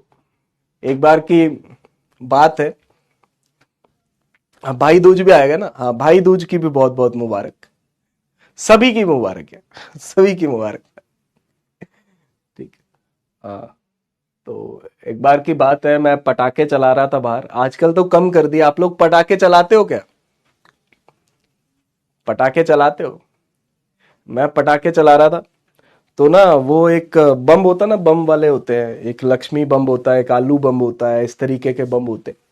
तो मैं ना बम चला रहा था, तो मैं शुरू शुरू में जब बम चलाना गया, डरते थे भाई, अब भी डरते हैं लेकिन अब थोड़ा कम हो गया डर, है ना। तो बम चलाने के लिए डरते थे, है ना। तो ऐसे ना आग लगाई, एकदम से भाग गए, आग लगा के एकदम से भाग गए, है ना। कई बार क्या होता था ना, आग अच्छे से लगती नहीं थी, है ना। कई बार क्या होता, आग अच्छे से लगती नहीं थी, वो धुआं सा निकलना शुरू हो जाता था उसमें से, वो बम में से धुआं सा निकलना शुरू हो गया। तो फिर जो है पास जाके कई बार देखते थे कि भाई जल रहा है कि नहीं जल रहा है, दोबारा आग लगानी पड़ती थी। तो ऐसा ही मैं कुछ कर रहा था ना, तो गली में ना एक स्कूटर पे अंकल जा रहे थे, है ना। तो वो अंकल जो है ना, अब क्या होता है कि भाई अब आप जा रहे हो, बम देख के वो थोड़ा सा दूर ही रुक गए। ऑब्वियसली रुक जाएगा कि यार पहले चलो फट लेने दो बम, लेकिन बम कह रहा है कि मैं नहीं फटूंगा भैया। बम कह रहा है कि अंकल जाएंगे, ठीक है ना, उसके बाद फटूंगा, ठीक है ना। तो अंकल भी खड़े रहे, बम जो है वो भी खड़ा रहा, ठीक है ना। मैं एक बार में चला के भाग गया मैं, तो वो उसमें धुआं धुआं सा निकल रहा, बम में से आग दिखाई नहीं दे रही, है ना, धुआं सा निकल रहा। तो मैंने कहा अब तो नहीं फटेगा। तो अंकल वहां पे खड़े हुए थे, मैंने कहा अंकल अब नहीं फटेगा, जाओ आप निकल जाओ यहां से, है ना, अब नहीं फट रहा है। तो अंकल ने मेरी बात मान ली कि बच्चा सच बोल रहा है, ठीक है ना, छोटा ही बच्चा था मैं तब। तो अंकल ने बोला कि ठीक है, सच ही बोल रहा होगा। तो अंकल जाने लगे। अब बम के मन में ख्याल आया कि जब अंकल जा रहे हैं तभी फटूंगा मैं। हाँ, इधर से अंकल गुजरे, उधर से बम फट लिया, अंकल गुजरते गुजरते बच गए। मतलब, तो है ना, एकदम से जब वो जाने लगे ना, जब बिल्कुल पास है, तभी धमाका हुआ, भू। अंकल स्कूटर से गिरते गिरते बचे। तो है ना, मतलब यही बात है। तो बम का भी मकसद था भाई, बम तभी फटेगा, है ना, बम तभी फटेगा जब अंकल गुजरेंगे भाई, एकदम से। तो आतिशबाजियां चला देते हैं लोग, पता नहीं लोगों के घरों में पहुंचा देते हैं, जो कि बहुत ही गलत बात है ना। अलग अलग तरीके के स्टंट करते हैं। कुछ मेरे दोस्त थे, वो पता नहीं हाथ में चल के, हाथ में रख के उनको चलाने की वो थी, भाई हाथ में रख के चलाएंगे, अनार हाथ में रख के चलाएंगे, फट गया हाथ में ही। थोड़ी देर तक हाथ ऐसा ही रहा जैसे अब मेरी हालत हो रखी है ना हाथ की, इससे भी बुरी हालत थी। तो आप किसी के साथ ऐसा मत करना यार, ऐसा मजाक मत करना, ठीक है। बाकी तो चलो सही है, कोई दिक्कत वाली बात नहीं है,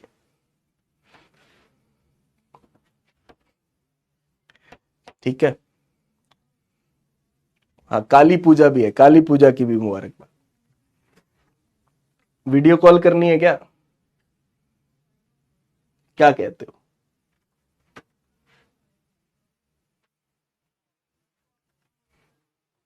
लो, कुछ वीडियो कॉल की जाए।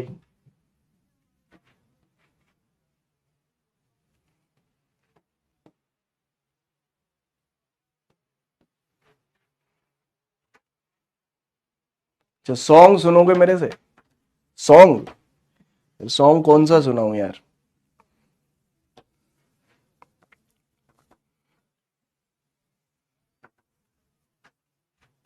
संजना सिंह।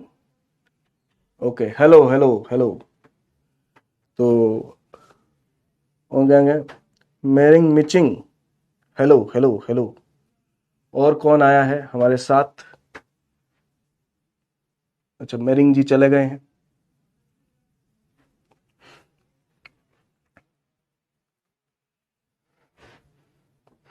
ये तो कमेंट आ रहा है, पीछे देखो पीछे, पीछे तो देखो।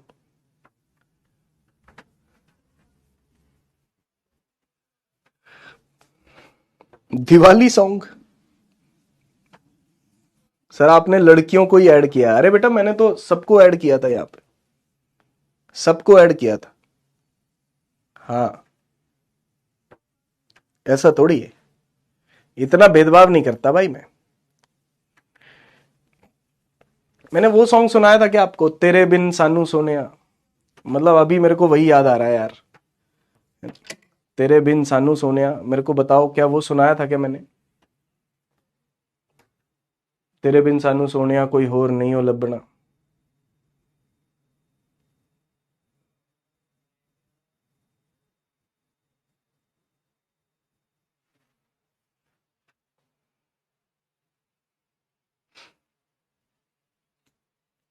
कुछ लोग यस बोल रहे हैं, कुछ लोग नो बोल रहे हैं।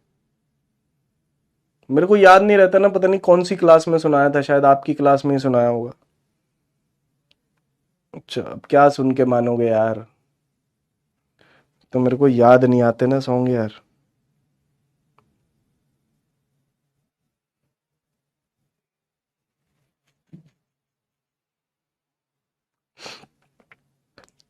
याद भी तो होने चाहिए।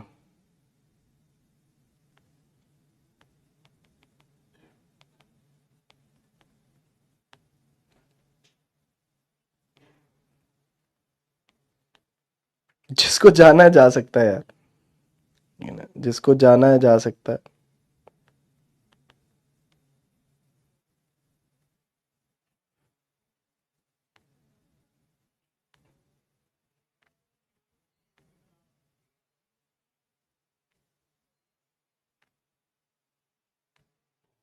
हम्म।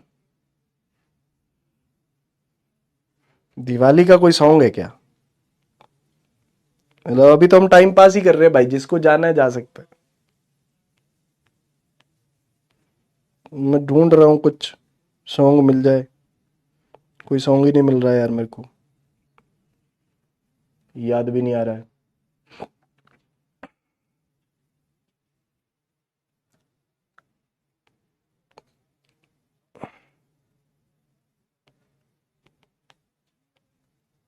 ये पुराना गाना है यार, जो मेरे को अभी याद आ रहा है यार, सच में कुछ और याद नहीं आ रहा।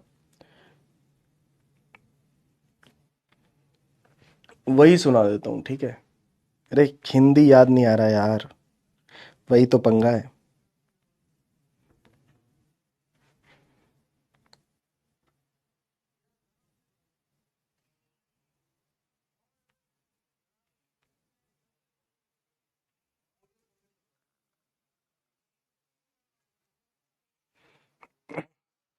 सुनाता हूँ, ठीक है? पुराना गाना है, पंजाबी गाना है, सुनिएगा ना, अमरिंदर गिल का गाना है। तो one of my favourite singers, सुनिएगा। बड़ा समझाया तेनू, समझ ना आया कातों करदा ए दिलदारियां, तेरे ते गिलाए सानू, पागला दिलावे कानू, ला लैया तू यारियां। बड़ा समझाया तेनू, समझ ना आया कानू करदा ए दिलदारियां, तेरे ते गिलाए सानू, पागला दिलावे कानू, ला लैया तू यारियां। लालैया तू यारियां, लालैया तू यारियां, पुंगरे वेले मोहब्बतां दी तां रखिए वाणा लाके, तेरे जय नादान दिलावे जांदे जड़ा कटा के, बनना दीवाना दिला घुमदा जमाना दिला हत्थां विच लैके आ रहियां, तेरे ते गिलाए सानू पागला दिलावे कानू, लालैया तू यारियां, लालैया तू यारियां, लालैया तू यारियां, लालैया तू यारियां। Thank you so much. Thank you thank you thank you so much. This हाँ हिंदी टाइप सॉन्ग है ये, थोड़ा सा आपको समझ में आ गया होगा। अमरिंदर गिल का गाना है, पुराना गाना है, गाने का नाम है दिलदारियां, ठीक है ना, दिलदारियां। बहुत अच्छा गाना, मतलब उस टाइम पे काफी फेमस हुआ था, तो सुनना है ना, मतलब बहुत soothing song, very soothing song, जिसको समझ में आया तो जरूर सुनना, ठीक है। चलो भाई अभी थोड़े से डाउट ले लेंगे हम, ठीक है ना, जिसको जाना है जा सकता है। Very very very very happy Diwali to all of you, ठीक है ना, आप सभी को बहुत बहुत शुभकामनाएं, ठीक है ना, आप अच्छे से पढ़ाई करिए। ये ईयर आपके लिए क्रूशल है, दिवालियां बहुत आएंगी मनाने के लिए, ठीक है ना, तो ये थोड़ा सा ईयर क्रूशल है, इसमें थोड़ा सा सेलिब्रेशन अपना कम कर दीजिएगा, ठीक है ना, आगे बहुत समय है, बहुत त्योहार हैं आपके मनाने के लिए, खुल के आप उनको मना पाओगे जब आपको पता होगा कि आप जिंदगी में बहुत अच्छे तरीके से अब सफल हो चुके हो। तो अब इस समय पे हमारी जरूरत है कि इन दिनों का डट के प्रयोग करें, डट के इनका यूज करें। तो इन्हीं शब्दों के साथ मैं आपसे इजाजत लेता हूं, ठीक है जी, बाय बाय, टेक केयर, अपना ख्याल रखिएगा। जा सकते हो आप, है ना, मैं थोड़े से डाउट लेके जाऊंगा ना। सर परफेक्टली ब्लैक बॉडी किस बॉडी को बोलेंगे? सन को बोल देते हैं बेटा, ब्लैक होल को भी बोल देते हैं, ठीक है ना, लेकिन मतलब मैन मेड कोई ऐसी चीज नहीं है, मतलब ये ब्लैक कलर भी परफेक्टली ब्लैक नहीं है, उससे काफी दूर है, ये काफी दूर है, क्योंकि ये भी दिख रहा है हमें, क्योंकि हमारी आंखें ऐसी है ना, मतलब हमारी आंखें उतना अच्छे से विजुअलाइज नहीं कर पाती, हमें दिख रहा है लेकिन है नहीं उतना।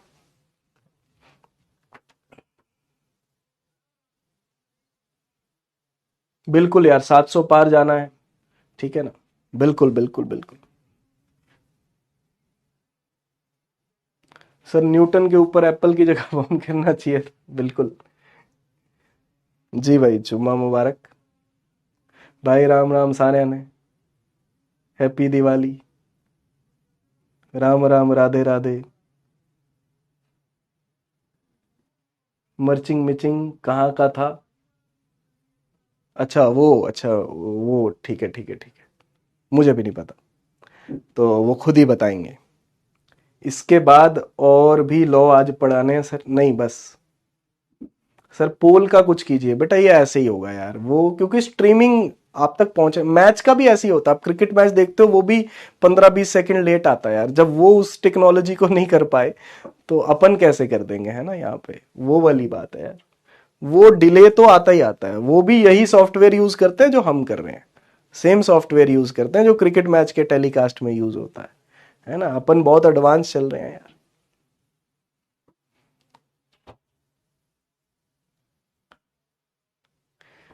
पहले से करे होते हैं क्वेश्चन, काफी हद तक पहले से करे होते हैं।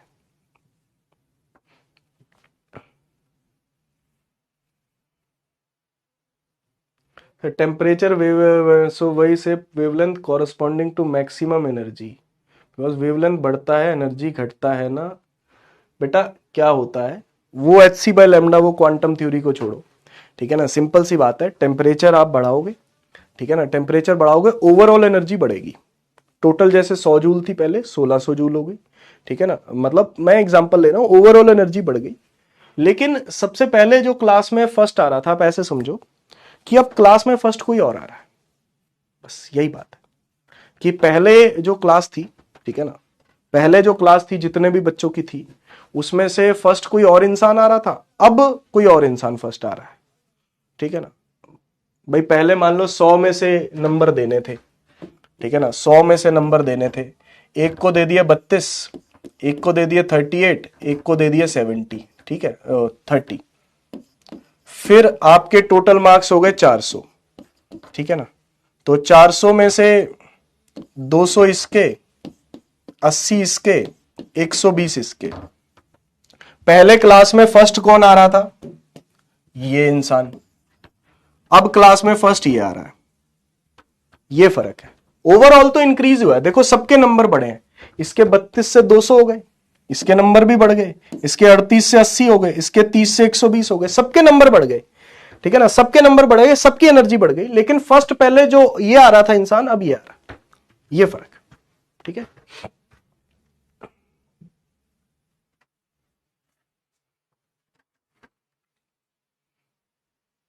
बेटा टेम्परेचर केल्विन में लेना है, ठीक है ना। तो 1227 मतलब 1500 केल्विन, फिर 1000 डिग्री सेल्सियस बढ़ा दिया। बढ़ाने में मतलब डेल्टा टी, डेल्टा टी चाहे सेल्सियस हो केल्विन हो एक ही बात है। तो बढ़ाया मैंने, 2500 हो गया, 1500 से 2500। पहले लेमडा मैक्सिमम वाला 5000 था, अब जो लेमडा 2 है वो निकालना बस। Lambda 1 T1, lambda 2 T2, lambda into T का प्रोडक्ट कांस्टेंट है, ठीक है। तो सर हाँ ये पहले भी बोला था यार आपने, अब कौन सा क्वेश्चन है यार, मेरे को मिलना तो चाहिए, एक तो बुक नहीं होती यार इस टाइम पे ना। बट मेरे को ये याद है, मैंने लिख के भी रख रखा है ना, अगर देखता हूं अगर मिल जाए तो।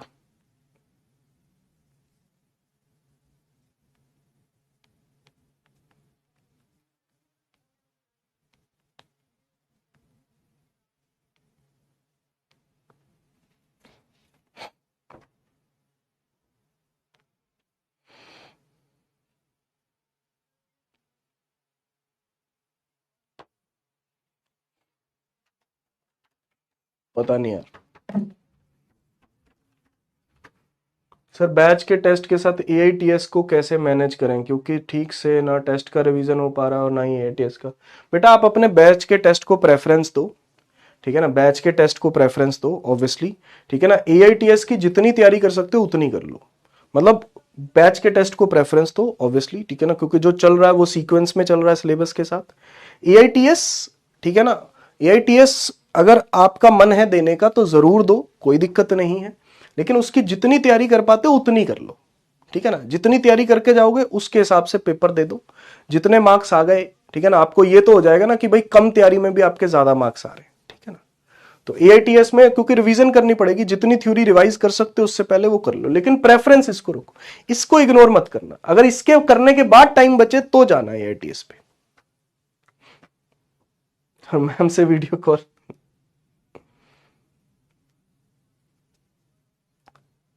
सर पुराने चैप्टर्स भूल रहा हूं मैं, उसका रिवीजन कर लूं इस दिन।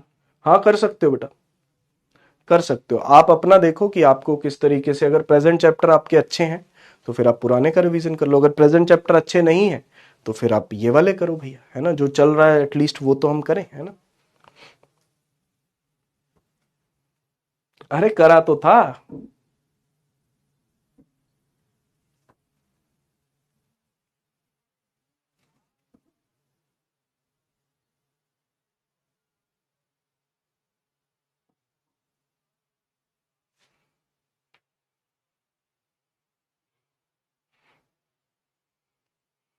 ध्यान है मुझे बेटा, कुशाग्र बेटा ध्यान है।